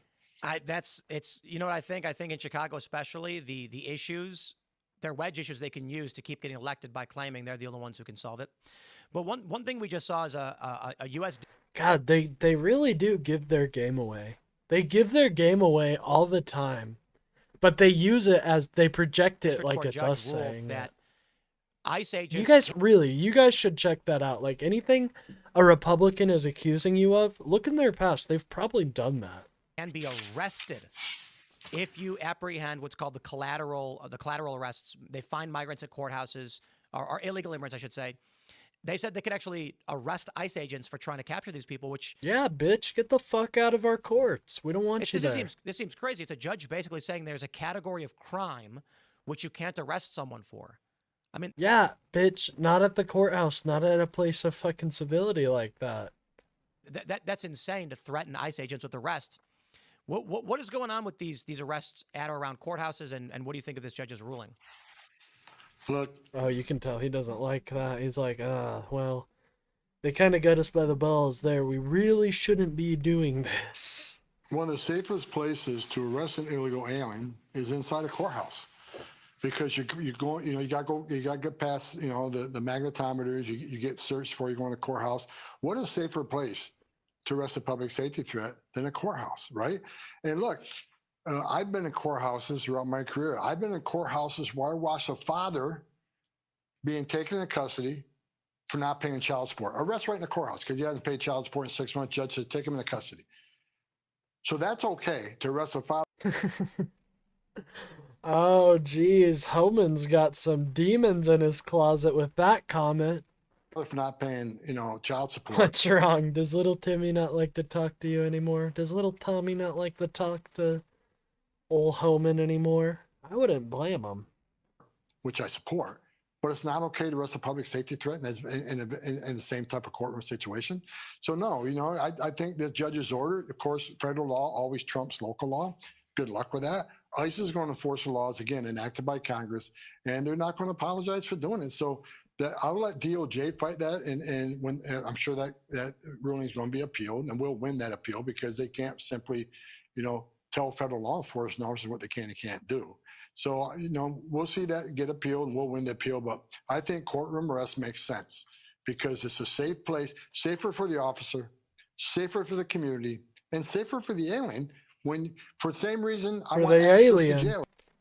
We've got cryo tubes that'll make them work. That's right. That'll make them freeze. The sanctuary cities don't give us access to the jails where it'd be safer for the community, safer for the aliens, safer for the God, officer. I don't know how much longer I can listen to these dweebs. Okay, we only got 10 more minutes. In the safety and security of public jail, we know he doesn't have weapons. Instead, they want to release them in the public, which is, again... I'll put it on fucking 2x speed. Fucking boot that shit up, gang. Creates a public safety issue, and it's much more dangerous for the officer, much more dangerous for the alien themselves, because anything can happen on street arrest. So I support what ICE is doing in the courthouse, and we're going to continue to do it. This is where, I'll get a little darker and more serious. Well, the court ruled you shouldn't do it, so what are you going to do there, Bubs? There's a question about what's going to happen, because we've seen a chain of events.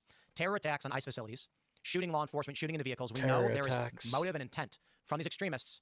Now we've seen at this No Kings protest what appears to be some run-of-the-mill liberal advocating people buy guns to shoot ICE agents. We then have a judge ruling that the ICE facility in Broadview, just outside of Chicago, can't have barriers to protect itself.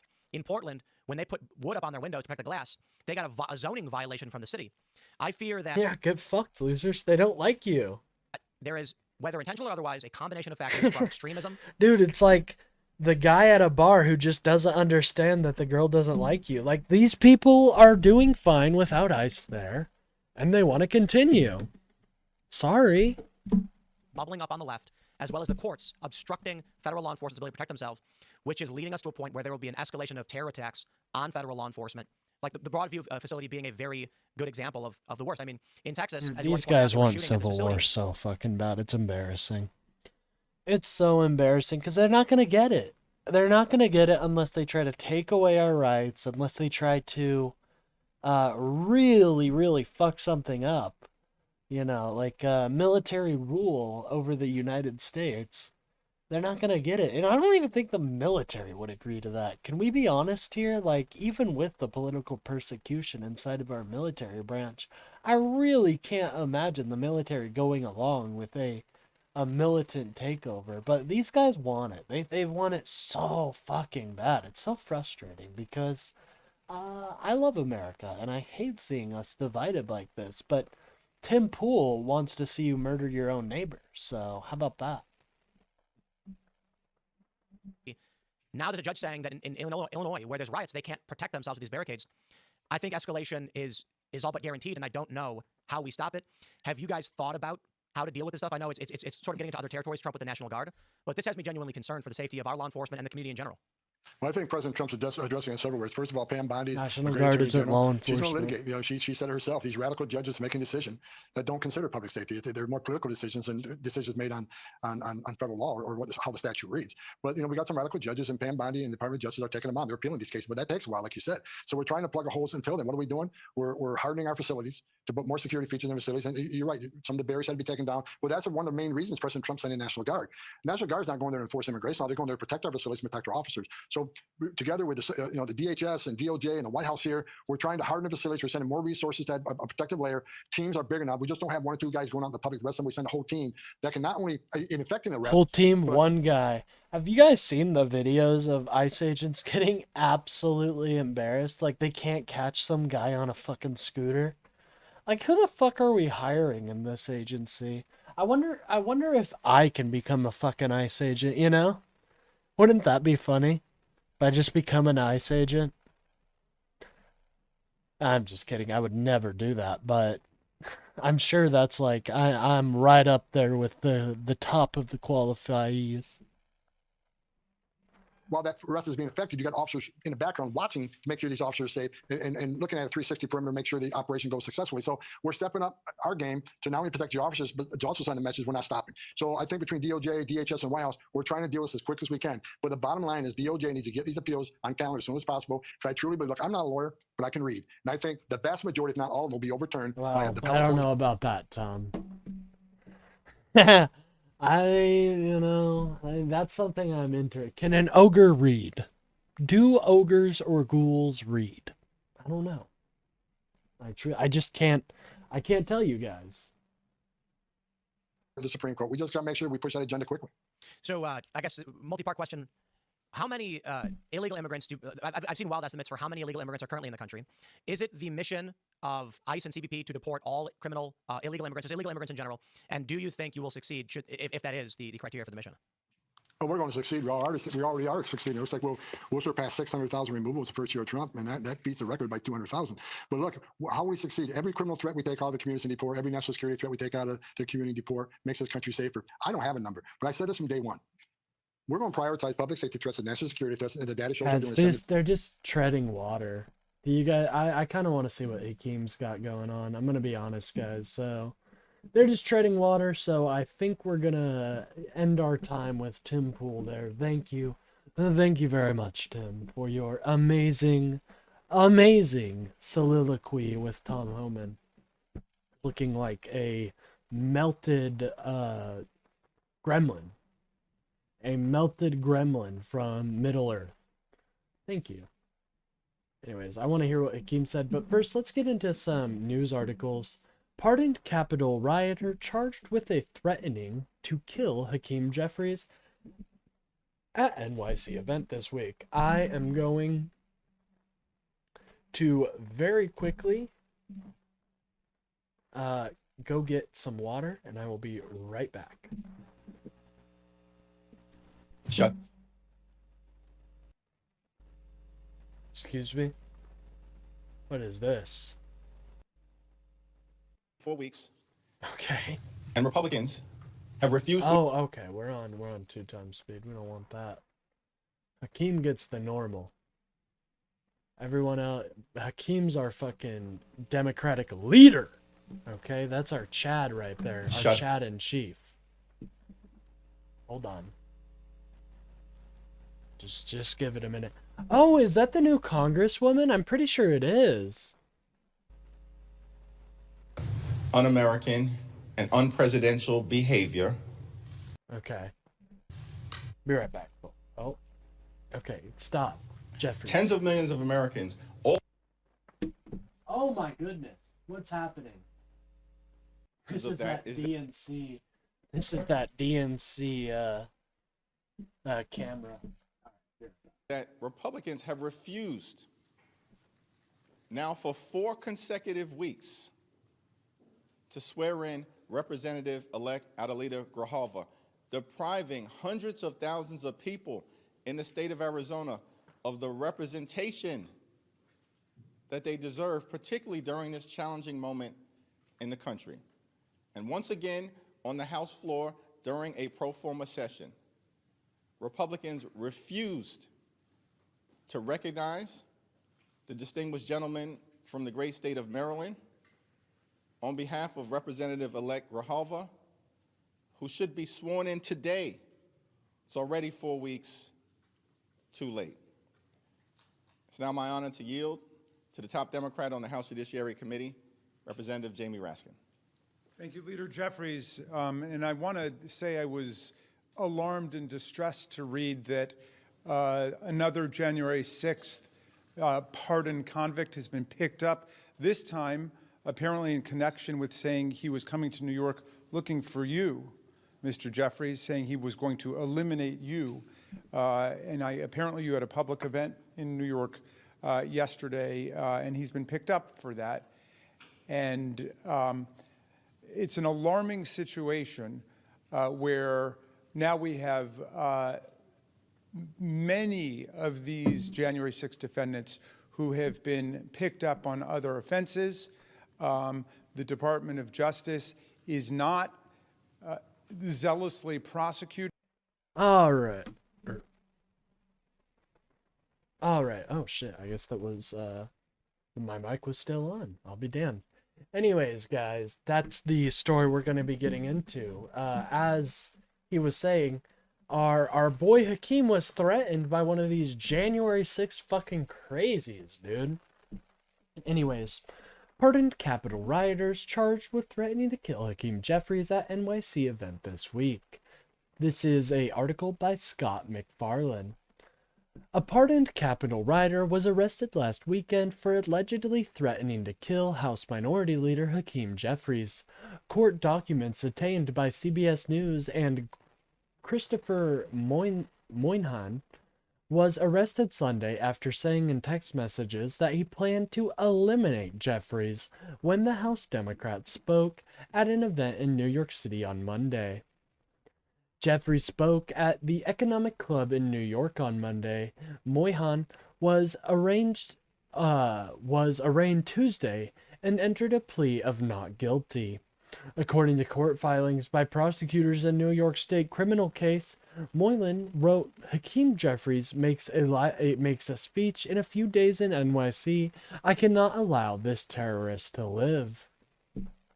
Of course. You know, we were just hearing about the Reddit, as fucking Tom Homan would say, coming from the left. What about this bullshit? What about this? I bet we're not going to hear a single fucking thing about it. Moylan also allegedly stated, even if I am hated, he must be eliminated. I want to kill him for the future, the filing said. Moylan faces felony charges of making terroristic threat, according to the court filing shared by prosecutors. In a statement on Tuesday, Jeffries noted that Moylan had been pardoned by Mr. Trump on his first day in office, and that many of the criminals released have committed additional crimes throughout the country. But Jeffries added that the threat of violence will not stop us from showing up, standing up, and speaking for the American people. Moylan further declined to comment on the case. When reached out by phone by CBS News on Monday, he said Moylan has not yet been appointed a defense attorney.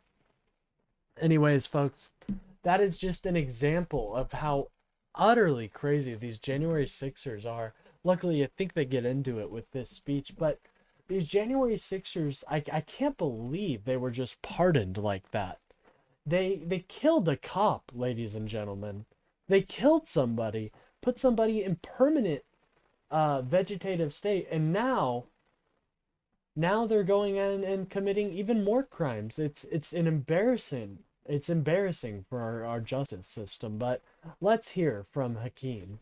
Shooting them for other crimes that they've committed. They've even taken the position that if other crimes were discovered in the course of the January 6th investigation, they were pardoned for those crimes too, which is false, which contradicts the actual text of the pardon. But they are bending over backwards to let these people be out.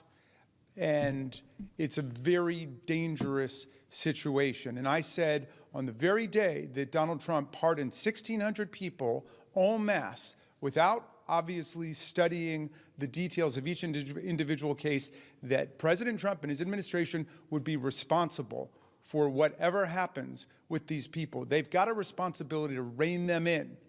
Some of them they've hired. Jared Wise, who is a January 6th attendee, he was there on the 6th, and he entered the building illegally, and he also chanted, "Kill him," when his fellow riders were attacking the police. He called the police Nazis and Gestapo. He's now the senior advisor to Ed Martin, who himself was there on January 6th and was a lawyer for people on January 6th. And he tweeted out on that day that it was like Mardi Gras. So we have a very serious problem with political violence in this country. Thank God that you are safe, Mr. Jeffries, but we are asking for the Department of Justice to get serious about reining these people in all over the. By the way, the right has made this woman a bit of a superstar because they're not swearing her in. It's like they're afraid to. The country, especially since Ed Martin clearly knows them, and he is head of the so-called weaponization task force.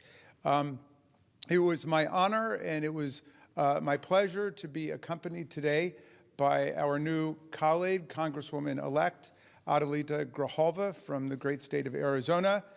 She accompanied me to the floor. I tried to get recognition. There was no other business today. I was standing directly opposite the acting speaker for the day, Mr. Herodopoulos. The moment the Pledge of Allegiance was over, I asked for recognition because I wanted to move a unanimous consent motion that the Speaker of the House be directed to move on the next legislative day, tomorrow, to swear in Ms. Grijalva, and yet he turned away. He pretended he didn't notice me, and he That's so scurried out of the room, what a beta! Which to me is disgraceful. We need to act on this. Ms. Grijalva's hundreds of thousands of constituents deserve to be represented in Congress. He's like, oh, I want to give her pop and circumstance. Dude, I doubt her constituents give a single fuck about that pop and circumstance. I'm willing to bet that they are very upset with how they are not being represented right now. And Grijalva deserves that. She seems like a badass. She won her seat from her for her fucking deceased father. She deserves this. She's been training her entire life to do something like this. And for Mike Johnson to just be, oh, well, he needs pop and fuck you, dude. Not everybody's as vain as you. Congress. And even during these pro forma sessions, all of us who are members of Congress, including Congresswoman-elect Grijalva, can introduce legislation. But Ms. Grijalva, as I understand it, I'll let her tell you about it, she is not able to do constituent work for her constituents. We are trying to get in touch with Social Security, Medicare, Medicaid, the VA every day on behalf of our constituents. Meantime, she's got constituent requests piling up on a desk, and I'd be very interested to hear you talk, Adelita, about what resources you have and what resources you don't have. But we consider you an elected member of Congress. There's no right or power that's been invoked by Speaker Johnson as to why he continues to refuse to swear her in. It's the fucking Epstein files. Dude, Trump is all over those things. We gotta all agree with that. He is all over those things. I'm just here to endorse all the demands of our leadership. We should bring Congress back. The Republicans should get back to Washington, and we should restore all of the health care that's been savagely cut by the Republicans' dreadful, awful bill, and we should swear in our new colleague, and we should move forward with the business of the people. I am very pleased to introduce you to Adelita Grijalva, our most newly elected member of Congress who continues to wait to be sworn in. Thank you. Thank you. Buenas tardes. Good afternoon. Thank you, Leader Jeffries and Ranking Member Raskin, for the opportunity to speak here, and for, I think this is the 5th time that a member of Congress has tried to get some recognition in order to have me sworn in. Today is day 28 since my election. And I think that it's really important. That's so that fucking we appreciate crazy. that It's been 28 days since she's been elected, and Johnson still hasn't sworn her in. That is embarrassing as fuck. 12,000 Arizonans do not have representation in Congress. My dad passed away a little over 7 months ago in March. And since that time, the offices were able to provide constituent services. It was the People's Office of Arizona CD7. On September 23rd, those services ended. And so I do not have access to provide services in district. And I think that I also don't have a budget. So this coming back and forth, is on my miles that I have. Jesus. They're making her pay her own stuff. That's fucking embarrassing, dude. Fuck Mike Johnson. This fucking woman is 1,000 times more American than he'll ever be. Stored up because I don't have a budget. I'm not able to open a lease in district. Dude, and I they think that, really did turn her into a hero of the left. Such idiots. Dude, I really do think that the GOP is just full of fucking dumbasses right now. That have been provided to me, They're and I'm running around like appreciative their of the heads are cut off. administration's effort, the departments in the administration. They're trying to provide piecemeal solutions to some of the problems that we have. Oh yeah, Pasta's more American than he'll ever be. And he's not even from America, he's from Sweden. Or Norway. Norway, correct? No, Sweden, you're from Sweden. But respectfully, there's so much that cannot be done until I am sworn in. And so every moment that passes that I'm not able to provide constituent services or be a voice for Arizona, I can't bring the issues forward that they sent me here to do. And so while we're getting a lot of attention for not being sworn in, I'd rather get the attention for doing my job. And I can't do that right now without being sworn in. And there were it's just notable to continue to mention there were 2 Republican members that were sworn in less than 24 hours from the date of their special election, April 1st. They were sworn in less than 24 hours, April 2nd, on a pro forma session. Just think of Colt Bueller. Colt Bueller? I don't know what that means. I don't know what that means, Chief. It's not that unheard a of fish? for this speaker to do that. And so I continue to ask for us to have the same opportunity, and for the 812,000 people in Arizona that do not have a voice right now to have the opportunity to have me here representing them. Thank you. Thank you, Adelita. Thank you, Jamie. It's a disgrace that Mike Johnson and Republicans continue to yes. Swedish meatballs. Okay. refuse to swear in Representative-elect Adelita Grijalva. It's disrespectful of her. It's disrespectful to the 812,000 people who elected her. It's disrespectful to the great state of Arizona, and it's disrespectful to the House of Representatives. Damn fucking right. You tell them, Jeffries. You fucking tell them what's up. It is disrespectful as fuck. These people don't have representation. It's just fucking disgusting. An affront to democracy, in my It's opinion. supposed to be the people's house, but under Republican leadership has turned into nothing but a rubber stamp for Donald Trump's extreme agenda. Questions? Leader Jeffries, when did you receive or learn Okay, so I was right. Baltic. And I thought I said Balkan. Okay. Ooh. Speaker hadn't heard about this case before a reporter asked him this morning, since the authorities in New York announced the arrest on Sunday? Well, that's not clear, and that, is for people to judge the credibility of that response. He's human, okay? Pasta is human, and that's all that matters. That's all that matters, okay? He's human. At the end of the day, here in America, we're living in a moment of extreme political violence. And that impacts every single person in public service and the people that we are all working hard. Or is Pasta. Yeah, I like Raskin too. He's dope. He seems like a really good person too, trying to help Grijalva with all her issues. It's just such bullshit, dude. Why the fuck is Johnson? Well, we know why, right? Johnson is just so afraid of those Epstein files. I'm starting to think he's in them. It's ridiculous. But we will not be intimidated.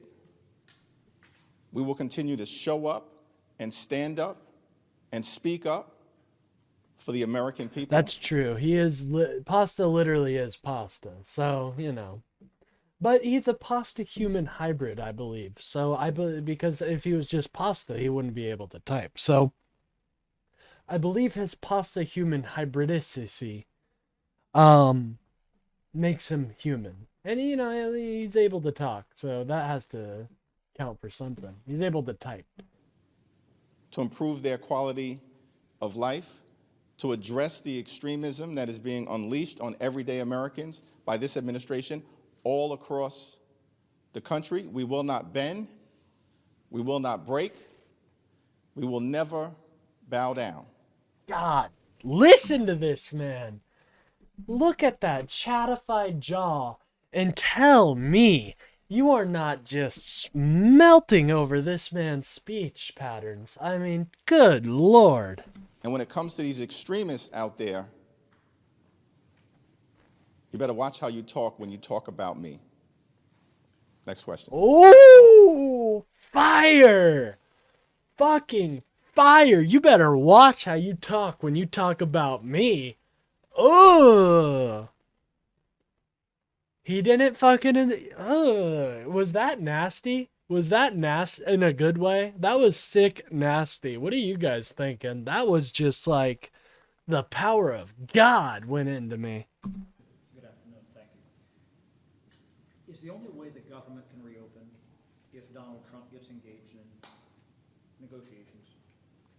Donald Trump is the president of the United States. Republicans have the House and have the Senate at the same period of time. They have complete control of government, and they made the decision to shut the government down. Amen. When you Rather don't work than with people, provide health care that's what happens. to everyday Americans through extending the Affordable Care Act tax credits while at the same time addressing the other aspects of the Republican health care crisis, the biggest crisis in health care that we've ever seen in modern-day America, brought to us by extreme Republican policies. Pasta rollers are epic. I want one. They sound cool. You've been hyping them up. They do sound pretty cool. Like the largest cut to Medicaid in American history, triggering the fact that all across the country, hospitals, nursing homes, and community-based health centers are closing, including in rural America. Now, this is what's heartbreaking for me, folks. The fact that rural hospitals and places for the disabled, places for the elderly, they're all shutting down in anticipation for this bub bill. It's a travesty, and it just keeps getting worse as the Republicans refuse to work on healthcare with people. And I've been hearing that healthcare is the #1 issue in coming into the midterms. That's what people are saying. So I don't know what the Republicans think they're doing here. I really don't. It was uncovered yesterday that throughout the state of Alabama, there are about 50 or so hospitals and medical institutions that may close in the next year or two because of Republican policies. Because of Republican policies in states like Georgia, Virginia, and Maryland, healthcare premiums without an extension of the Affordable Care Act tax credits may increase by $2,000 a year. Holy shit. $2,000. Who can fucking afford that? Who can afford that? I can't. I know a lot of people who can't. $2,000. And the Republicans, those doctors that go to the city are never coming back either. Yeah, I know. And it breaks I'm sorry, I get emotional when I talk about this stuff because I see the effect that it has. You know, I really do see the effect that these rural hospital closings are having. And the Republicans are more than happy. They are more than happy to sit back and let those bills pile up. They are more than happy to let those people die. It's just heartbreaking. I don't know what else to call it. You know, someday, you know, if I get big enough within the time frame of these cuts, I want to go out and I just want to interview people that are going to be affected by these cuts. They're people in my community. I see them, you know, daily, you know, so it's not a threat that is foreign. It's a threat that is all too close and reaches me in many ways. So $24,000 on families that make an average of $63,000 per year. That's impossible for anyone to sustain. And so, of course, Donald Trump should come to the negotiating table.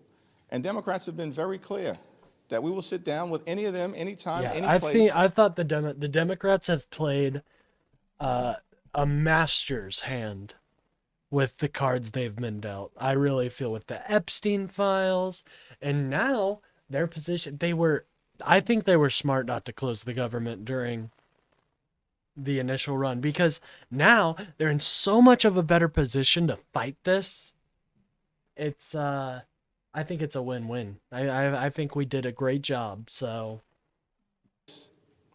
here at the Capitol or back at the White House to reopen the government, to support our hardworking federal employees, to enact a spending agreement that makes life better for the American people, while at the same time decisively addressing the Republican health care crisis that even Marjorie Taylor Greene acknowledges is devastating the American people. Why do you think he's sitting on the sidelines? Thanks. Go ahead. What do you make of it? The person accused of threatening you is the recipient of one of those blanket pardons. I think the reckless and irresponsible. You know, if I was in Hakeem's position, I don't know how he would do it, because you want to unite. I mean, he's being more presidential than Trump is right now. You know, you don't want to call out the crazies who probably think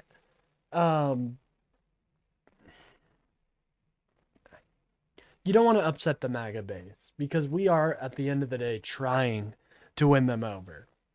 So he's in a hell of a position. Responsible pardons of hundreds of violent felons on January 6th has consequences, as eloquently articulated by Representative Jamie Raskin. There are consequences to that, beyond me. Beyond me. The consequences are, we've seen crimes committed by people who Donald Trump pardoned on the first day he was... And Pisco calls this guy cringe? Dude, he is a badass. Am I crazy or what? Like, this guy's a badass. He's talking like exactly how I would want my president to talk, to be quite frank.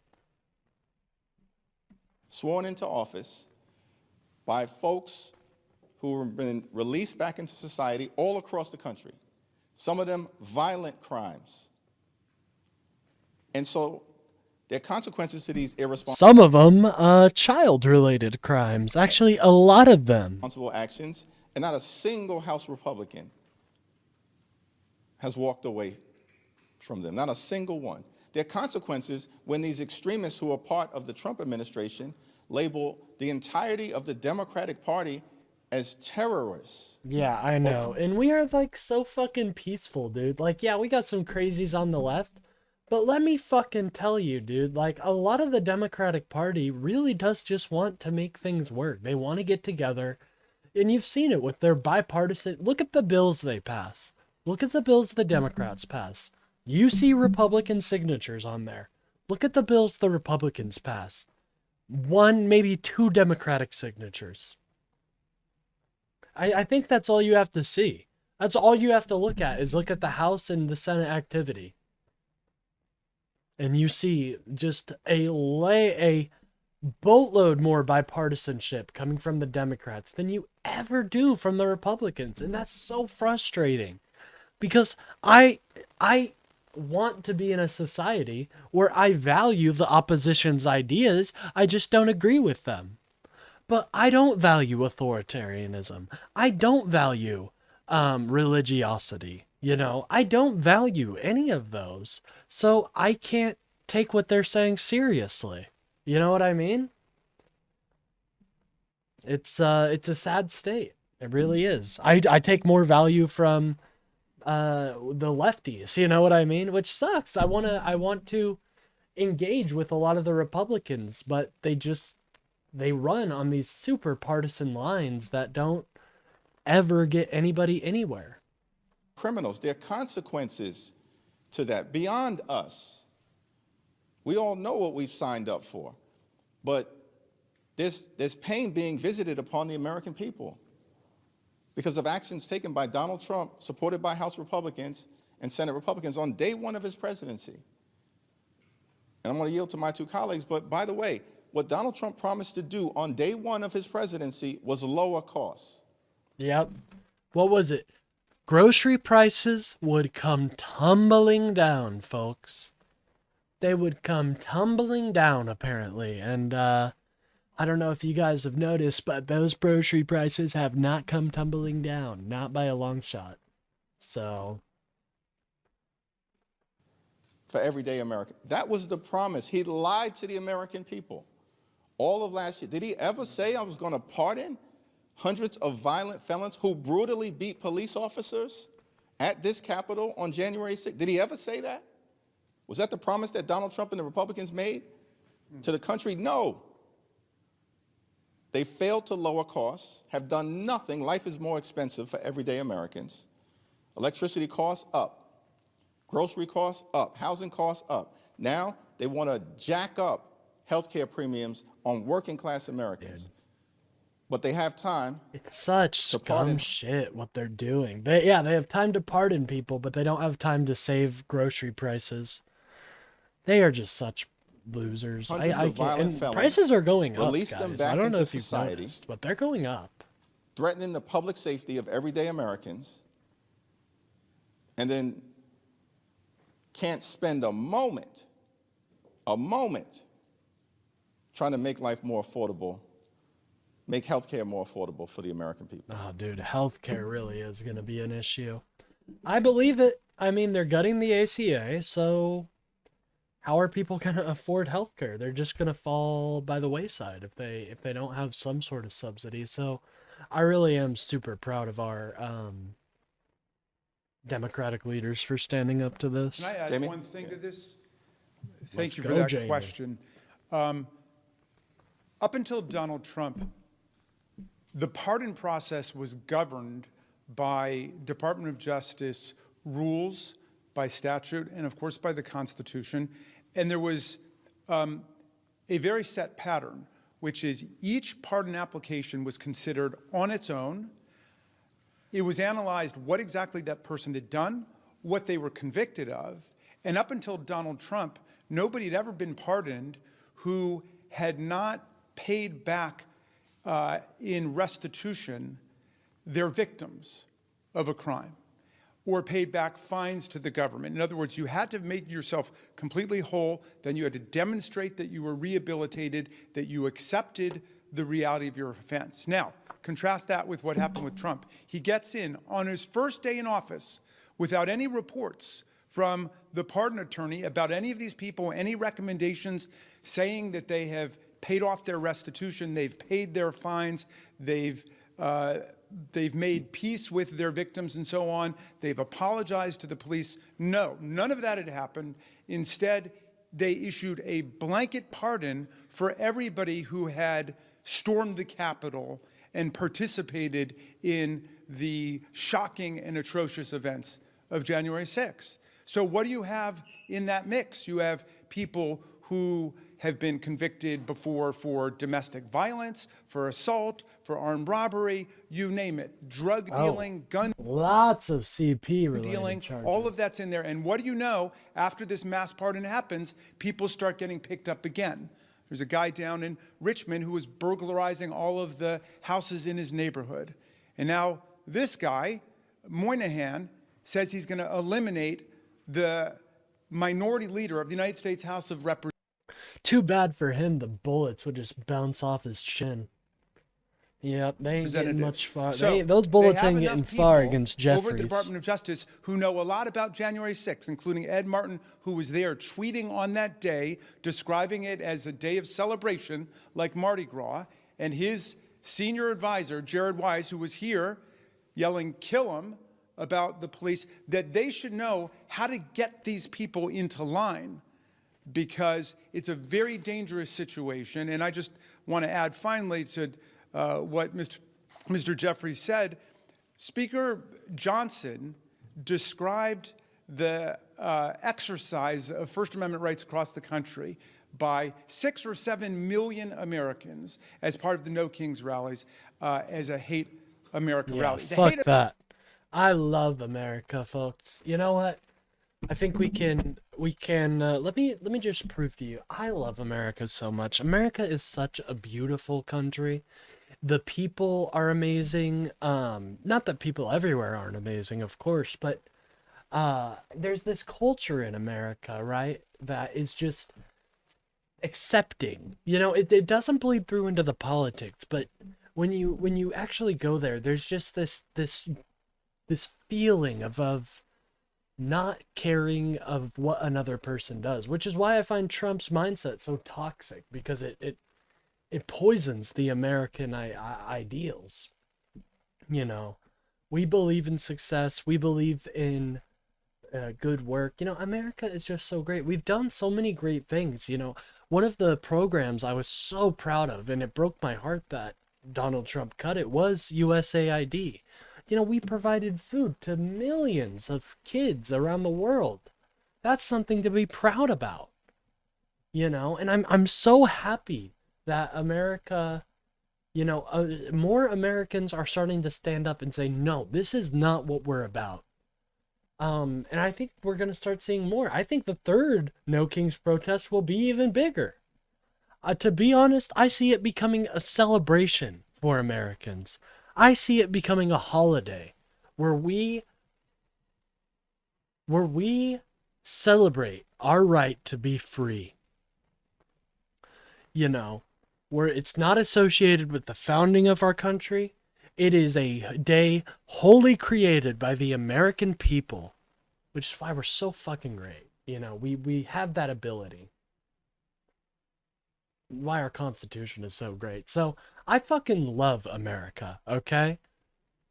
And it pisses me off when I hear these people describe me as hate America people. Guys, I probably like bore you to death with how much I love America. Like, my heart bleeds red, white, and blue, okay, you motherfuckers? And so when they say I hate it, it does kind of get to me. And I know that's what they want to do, but you know, I don't hate America. I want as many people to come here and experience the greatness of America. Experience it firsthand. You know, I don't want to just talk about it. I want thousands of people to come here and enjoy the bounty and enrich America. So fuck these losers for calling it Hate America protests. The America rally happened on January 6th. 2021. We saw what a Hate America rally looks like. There were more than 140 police officers who were wounded, injured, hospitalized. Many of them have been forced out of police work because of what happened on that day. And what does Speaker Johnson say about that? Nothing. Now, he's part of the cover-up. He's part of trying to sweep the whole thing under the rug. Meantime, you had 7 million people participating peacefully, non-violently. Oh, I like that language, the cover-up. I think we have a chance with the conspiracizers, because think about it. Trump actually is the deep state. Project 2025 is the deep state. If you just explain that to them in like a very clear way and show like maybe some payments from, I don't know, the beverage corporation, see how much those are, you could probably get some conspiracy heads on our side, guys. Because what Trump is doing is an actual conspiracy, you know? If he wasn't doing all this shit, maybe we wouldn't be able to get him. But he's doing all the shit they don't like, and we just need to open their eyes up a little bit to it. The American political process yesterday, and everybody should be praised for that. I'm not going to lie. I like hearing about Bibliotheca Pleiades. I'll be honest. It's fun to hear about some crazy shit, so I want them on our side, okay? I want them on our... They used to be on our side. They used to be our homies, but then the right corrupted them with Alex Jones, so let's get him back. Those protests were a model for First Amendment exercise in the United States. Thank you. Speaking of the protests over the weekend, as you say, millions of Americans came out, the vast majority peaceful, old, young, all of that. However, Speaker Johnson displayed some of the signs that we saw, which did seem to indicate violence. One of them showing in effigy a picture of President Trump being hanged. Also, we've seen video of people saying that, for example, 8647 to them meant that they did want the president killed.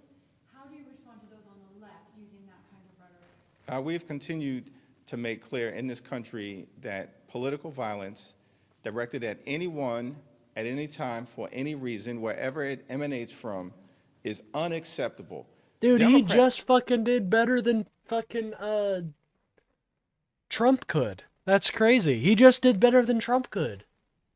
Holy shit. Have made that clear. We don't see that coming from Republicans on the other side. We don't see that type of unequivocal denunciation. In fact, they've described the January 6th hate rally as Mardi Gras, as a normal tourist visit, as a parade, as a celebration, and then they pardon hundreds of violent people and unleash them back in communities across the United States of America.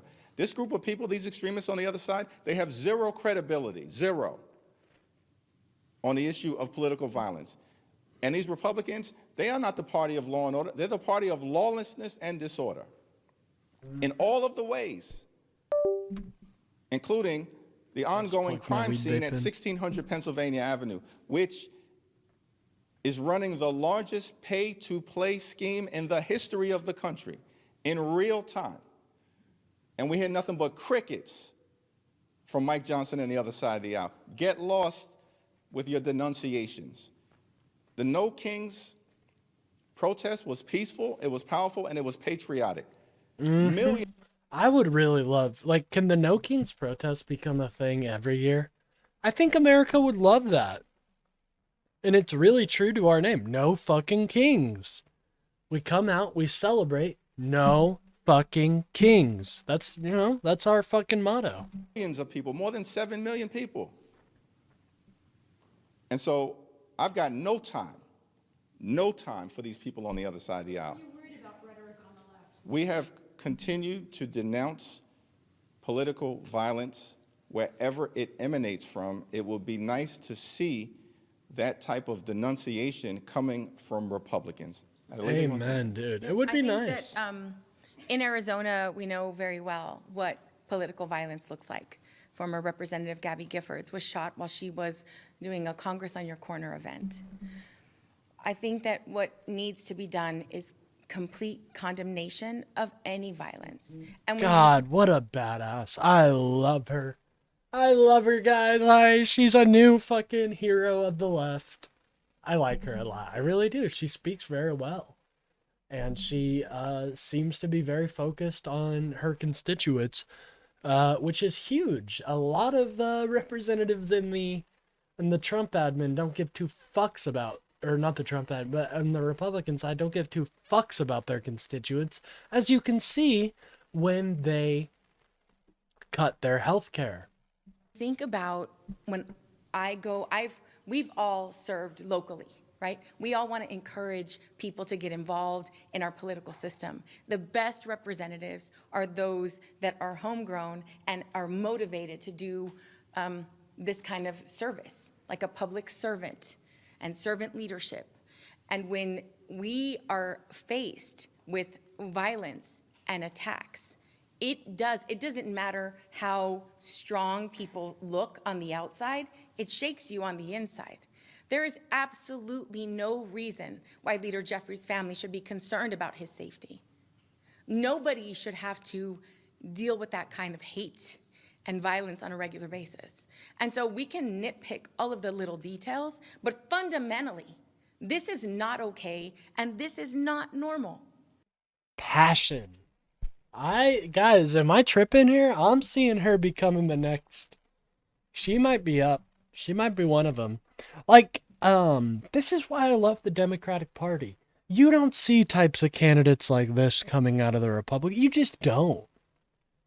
This woman is strong. She's obviously very smart, well capable, and a great speaker.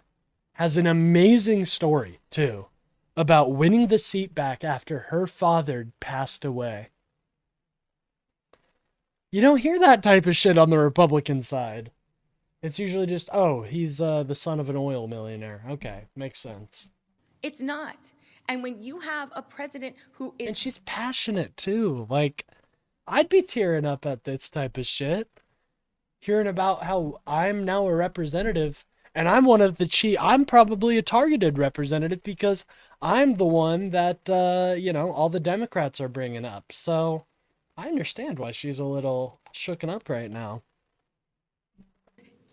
Giving away $40 billion of our tax money to a foreign entity and not taking care of what's going on at home, but also, by the way, enriching themselves. I think that that's a conversation we should be having.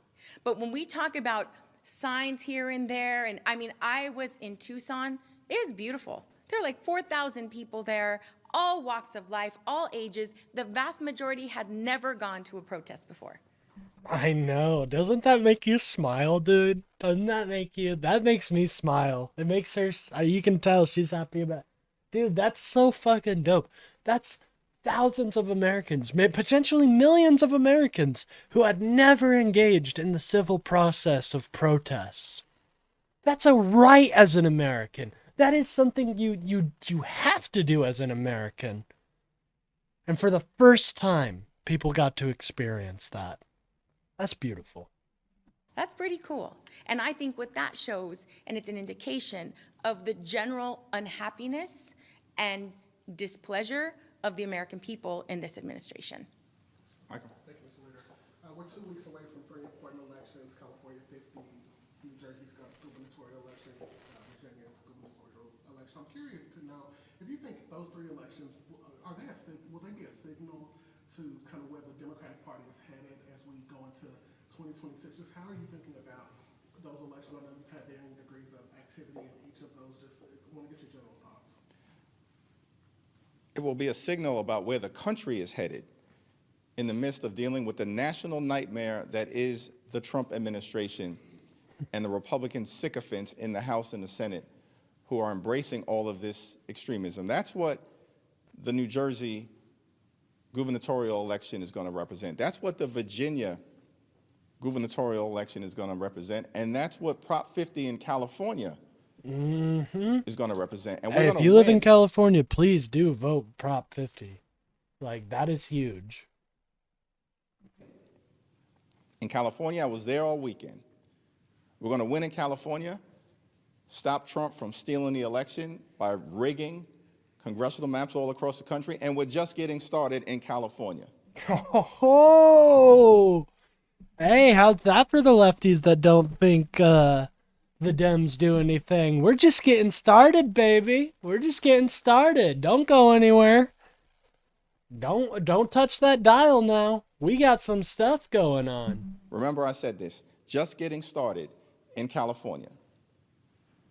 And we're going to win in Virginia, and we're going to win in New Jersey, because the American people are fed up that Republicans would rather spend time on vacation on the golf course. Yeah, that does piss me off. Give $40 billion My representative to a doing foreign that. entity and can't find resources to extend the Affordable Care Act tax credits days away from November 1st and the open enrollment They should period. just That's call who the these next one a people Love are America rally. right now. And that's why Right? Maybe that'll change their minds. No, it is saying no kings is a Love America rally. I truly, truly believe that. Because if you love America, you know there's no kings. You know there's no kings here, and we celebrate that fact. So you're damn right. Saying no kings is exactly like saying I love America. I don't hear a difference, personally. Democrats are fighting hard across the country every day, every week, every month, this year, next year. By the way, guys, if you're enjoying the stream, please consider liking and subscribing the video. It really does help out the channel, helps out with the algorithm. We all know about that evil little twisted thing. And it helps me know that what I am doing is resonating with people. That's one of the biggest, I want to make sure I'm giving you guys talking points. I am helping you guys. Republican literally means no kings. Well, unfortunately, they have perverted that to mean something else. Now it means king liquors, king bootlickers. But as I was saying, it really helps out the channel, lets me know I'm doing well, lets me know you guys like it and want to see more. And yeah, I really appreciate all the love I've had, guys. It means the world to me. Anyways, let's continue. The midterm elections and can begin to end the national nightmare that Republicans are visiting on the American people. Congresswoman-elect, can I ask if you've heard from the Arizona Attorney General about the lawsuit against Speaker Johnson? I believe that a lawsuit is being filed today. I don't have any other details, but I believe it's happening very soon. Oh, bringing a lawsuit against Mike? Conversation with Speaker Johnson over the weekend. Did you discuss any changes to the CR or any way to extend the ACA? It's a private conversation that will remain private. Thanks.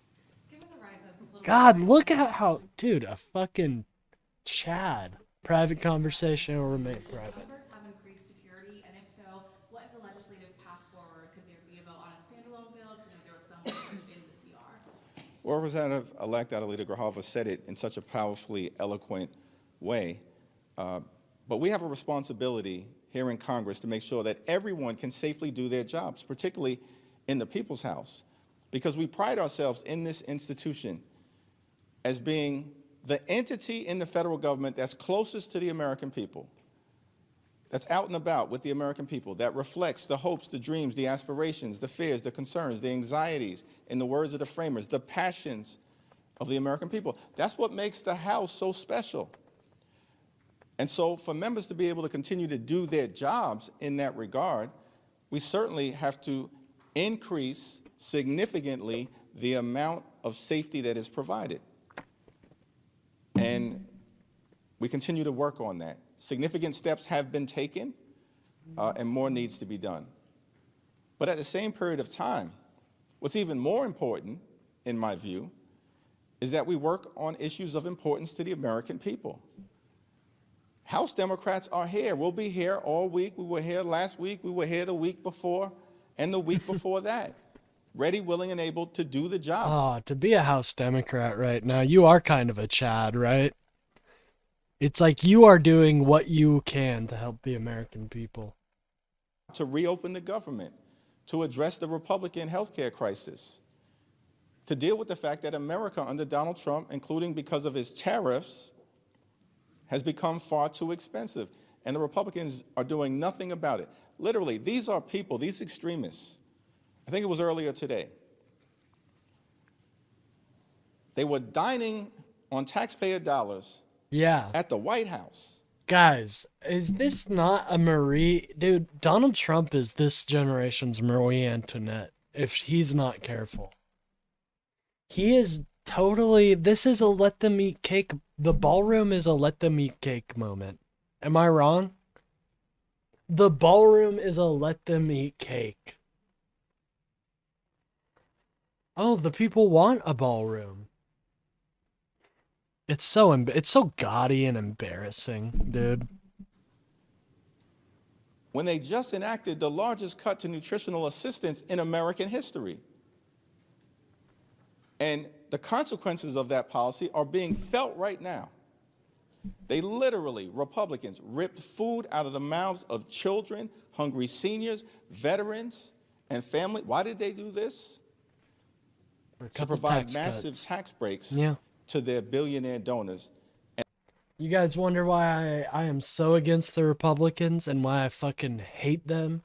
I'll work with them, but I can't stand just being in a room with them. It's right there. They take away the food out of fucking starving children's mouths and give it to the top 1%.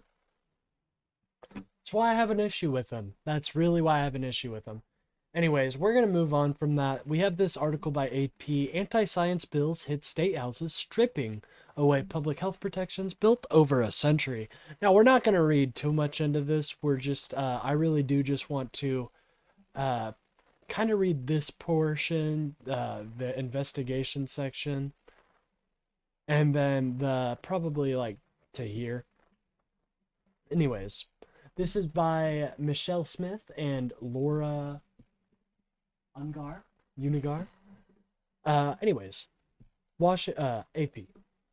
More than 420 anti-science bills attacking long-standing public health protections, vaccines, milk safety, and fluoride have been introduced in state houses across the U.S.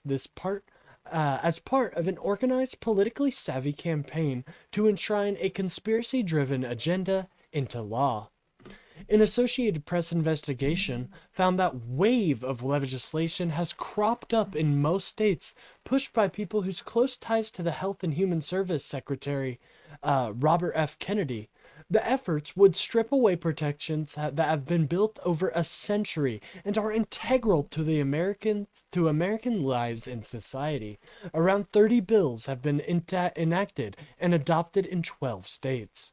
Also from the AP's investigation into the wave of anti-science bills into the state houses across the U.S., powerful anti-vaccine advocates and people selling potentially harmful goods are profiting from the push to write anti-science policies into law. How AP tracked and analyzed the legislation, which focused on bills related to vaccine, fluoride, and raw unpasteurized milk. Trump administration officials are directing activists to push anti-science legislation in states where public health and authority rest, with the ultimate goal of changing laws and minds nationally.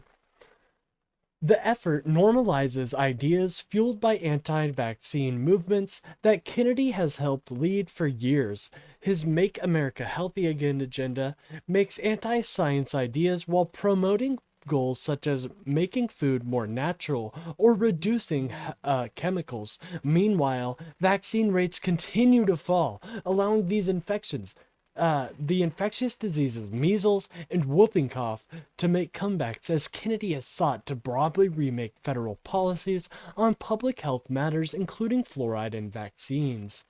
Kennedy's allies dispute their agenda is anti-science or driven by conspiracy theories, but many experts disagree.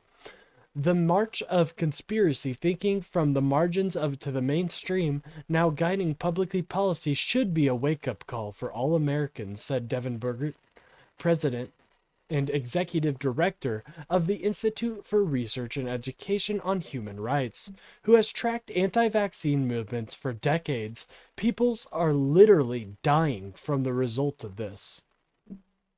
Ashley and Eric of Lowell, Indiana, lost their 8-year-old son Liam to vaccine-preventable diseases in April. I fucking wish every vaccine denier and every Republican had to look at the face of these people. They had to look at the face of these people and tell them that they were wrong, that they're wrong. That vaccines are actually killing kids. Pieces of shit. I thought having the vaccines would protect our child, Eric Dahlberg said. Unfortunately, it did not, because other kids, other adults need to be vaccinated as well in order for it to work. Liam was particularly vulnerable because he had severe asthma and allergies. He was vaccinated against influenza or HIV, but the disease caused its brain. I'm sorry, that is just so fucking.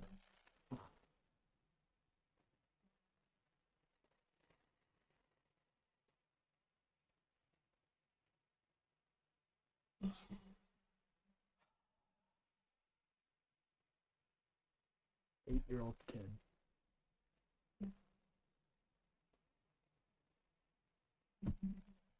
The disease caused his brain to swell and killed him less than 2 days after he complained of a headache. HIV, transmitted by respiratory droplets, often spread by coughs and sneezes. Doctors said Liam's case likely stemmed from someone unvaccinated, Ashley Dahlberg said. With 2 other children, the Dahlbergs worry about living in one of the many U.S. communities with low immunization rates. State statistics show 1 in 5 kindergartners in the country don't meet vaccination requirements. There's no pain worse than that of the loss of a child, said Ashley Dahlberg, who brings an urn.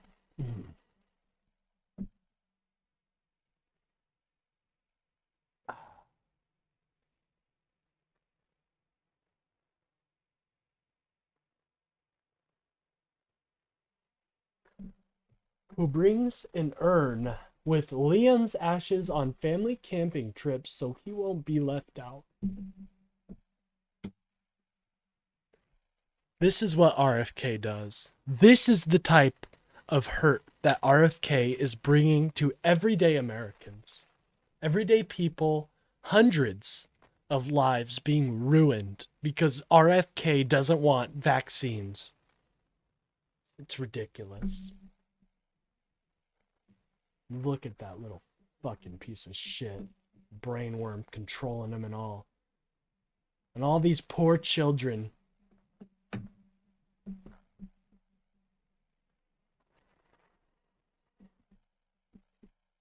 Sorry guys, I'm just need a minute.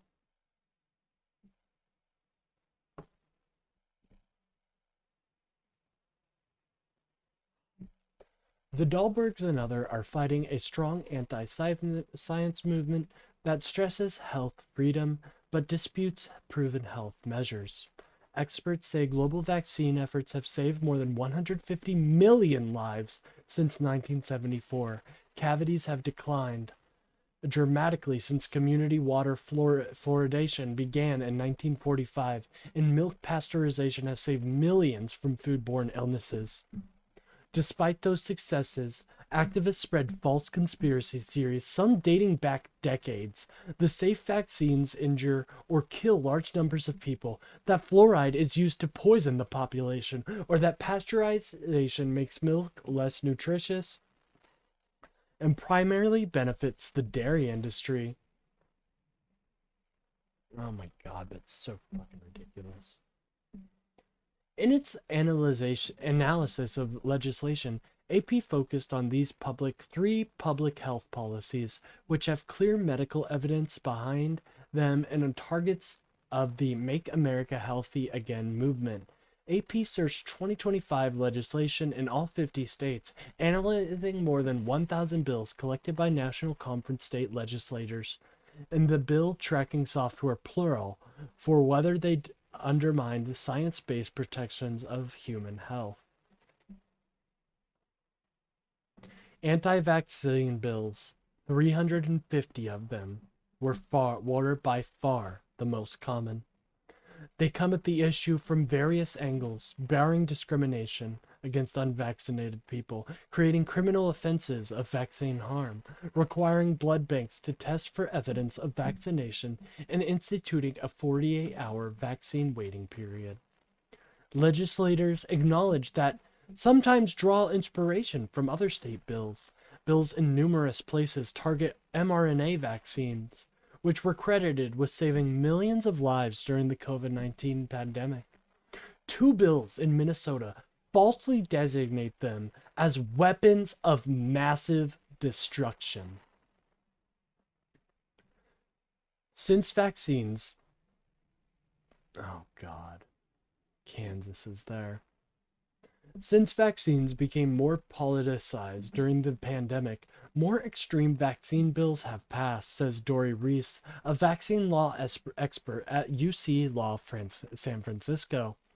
At times of uncertainty and trouble, conspiracy theories have more of a wedge, Reese said. Most bills haven't passed. Some died, and others are pending. But at least 26 anti-vaccine laws have been adopted in 11 states.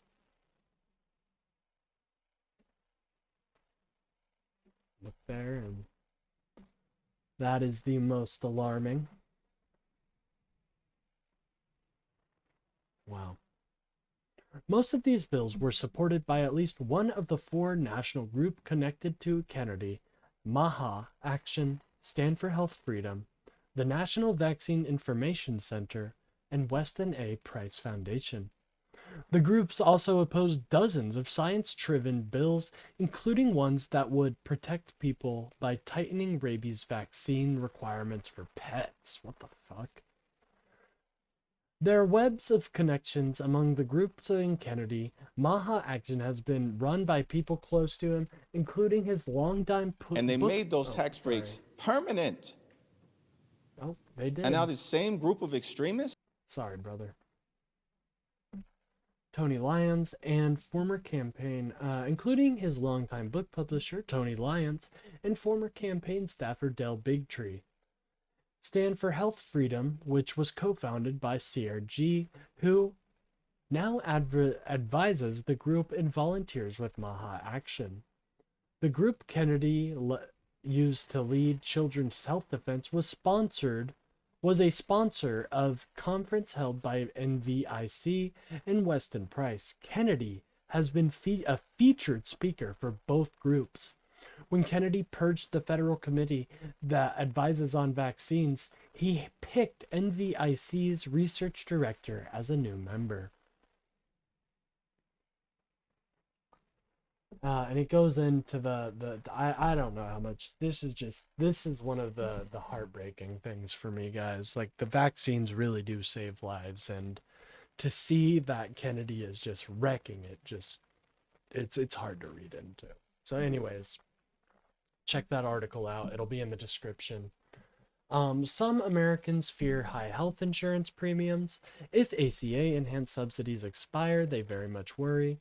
And this article is by Matt Kelobs.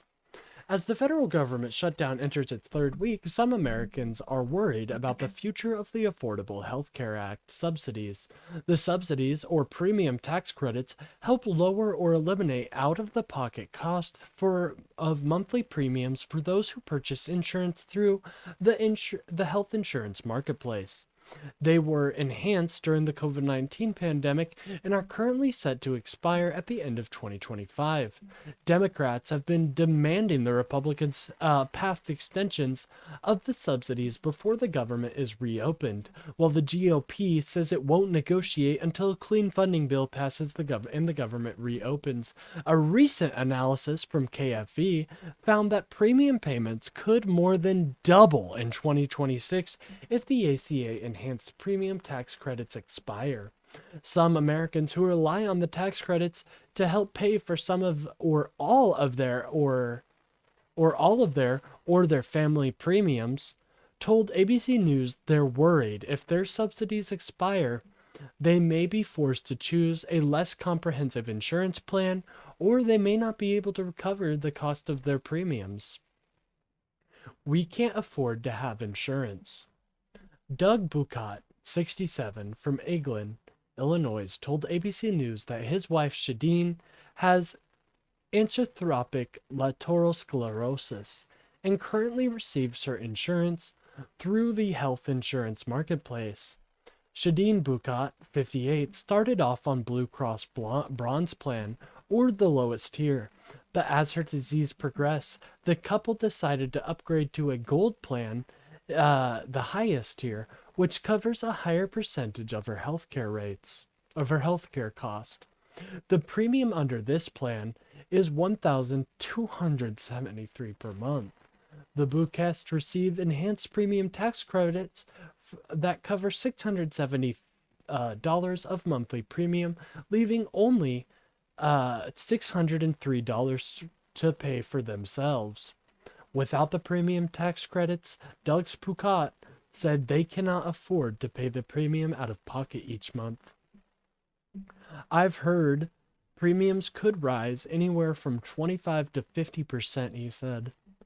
And that's not substantial because we can't, and that's not sustainable because we can't afford that. We can't afford to not have insurance.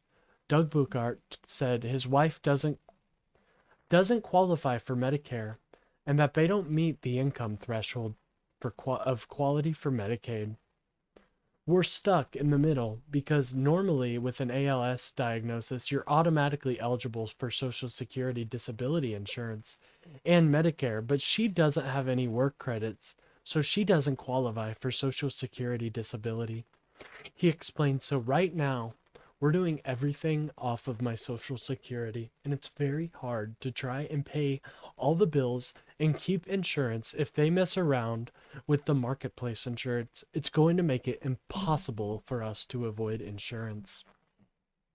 And folks, Doug, and I believe Doug and Shadeen are just one of many examples of people who are not going to be able to afford these ACA subsidies. They are cracking the backs of, or not going to be able to afford premiums without their ACA subsidies.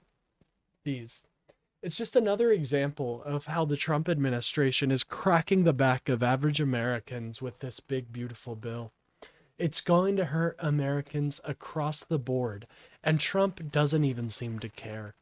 He's focused on things like foreign wars. He's focused on things like having a ball inside or at the Rose Gardens. He is seriously uncaring about the American people, and it just shows with articles like this. And speaking of Donald Trump's foreign agenda, we have an article by Fox News that goes over the U.S. military buildup in the Caribbean and how their Marines and warship are converging near Venezuela. Fox News. The United States has significantly increased its military presence across the Caribbean under U.S. Southern Command deploying bombers, warships, and Marines as part of an expanded campaign targeting drug trafficking and so-called narco-terrorist networks operating near Venezuela. In addition, 7 strikes on boats believed to carrying narcotics. The Trump administration has built up thousands of troops in the region. War Secretary Pete Hegseth this morning announced the creation of new counter-narcotics joint task force operating near Southern Command, saying it was established to crush the cartels, stop the poison, and keep America safe. The task force will coordinate air, maritime, and special operation missions across the region, marking the largest U.S. military effort in the Caribbean in decades. U.S. Air Force B-52 Strata bombers and Marine Corps F-35B Lightning II fighters recently conducted a bomber attack demonstration over the region, a show of force captured in the War Department's imagery. For 4 hours on Wednesday, B-52s from Barksdale Air Force Base in Louisiana patrolled near Venezuela's coast in a display of military might aimed at Venezuela's dictator, Nicolas Maduro. At least 7 U.S. Navy warships and 1 nuclear submarine are believed to be patrolling the region.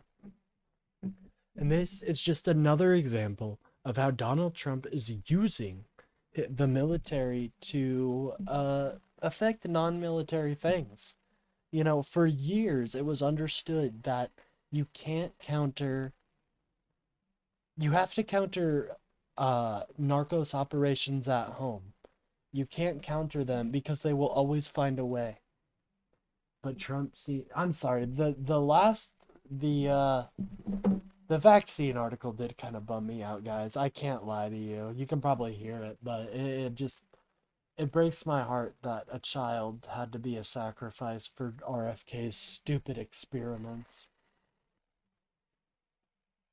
Anyways, so that's kind of an update on what's going on in Venezuela. All sorts of fun stuff happening. And we still don't know about those 2 hostages that were kept So we don't know about them, and I'd be interested to hear from one of our representatives about it. Anyways, we have a video about the destruction of the East Wing, and a historic that will probably piece of be it. Honestly, it's a bit of a shorter episode today, but historic piece of the White House is disappearing. Demolition of the East Wing has begun, making way for President Trump's new $250 million ballroom.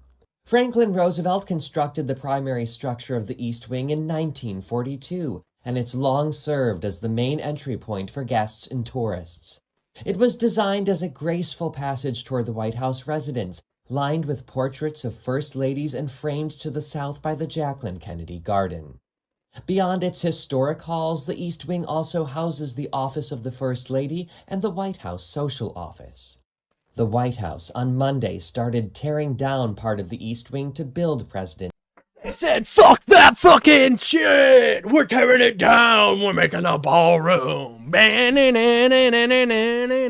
know, like, fucking Donald Trump doesn't give a fuck about any of that. He just wants to make a cool, fancy Donald Trump's ballroom. The Republican president has said he's adding a 90,000 square foot ballroom because the East Room, the largest room in the White House with an approximately 200 person capacity, is too small. Trump said the ballroom will fit 900 and I bet he hears that a lot. 99 people. Rawr. Oh, the voice? Yeah, the voice sounded like a cutie. You know, if you guys got that, hey, if you know the AP person, let them know I'm here, because they sounded like a hottie. Certifiable. Baddie alert. Anyways, I think that kind of clears it up. I think we'll save this for tomorrow, or I'll probably watch it tonight and see if it's worth it. But I think that's going to be the show for tonight, guys. Thank you guys so much for sticking around. Thank you guys for staying here and watching me. Don't forget to like and subscribe. We're going to end out with some MAGA music, so don't go anywhere. We got to end out with some major MAGA music, guys. And you know how we do that. You know how we do that. We do it with our guy, Forgiato blow. Yes, sir. Do we like I Am Charlie or Good versus Evil? Nah, we gotta do I Am Charlie. Anyways, guys, that is the episode for today. I will see you guys tomorrow. Don't forget to like and subscribe, and don't forget how fucking cool you guys are. You guys are the coolest fucking people in the entire world. Don't let anybody tell you different. You must resist. I am Charlie I'll see you guys tomorrow. I am Charlie Kirk. We're all Charlie Kirk. Charlie Kirk. I am Charlie Kirk. I am Charlie Clear us Kirk. out, ladies and gentlemen. Charlie Clear us. Kirk. Lead us I am out. Charlie Kirk. I am Lead us Charlie out, Kirk. Forgiato. I am Charlie Kirk. I am Charlie Kirk. I am Charlie Kirk. I am Charlie Kirk, and we are just getting started. I wear this hat not for pride, but for the fight that lies ahead. If loving Christ means losing it all, then I'd rather join the dead. Had youth on your side, but not time. They try to silence him, but his name will never die. They took 150 million people, multiplied. Tell the Democrats the revolution's televised. Charlie Kirk in a red hat, MAGA on his head. That red ain't from politics, it's from the blood that he bled. From a red wave to a red sea. You push the word of God, they push them vaccines. You push people to think free, they just push a degree. You push the USA, they push the LGBT. Damn! MLK had a dream, Charlie Kirk had a move. Now they both with the king. Hallelujah! I am Charlie Kirk, I am Charlie Kirk, Charlie. I am Charlie Kirk, I am Charlie Kirk, Charlie. I am Charlie Kirk, I am Charlie Kirk, Charlie. I am Charlie Kirk.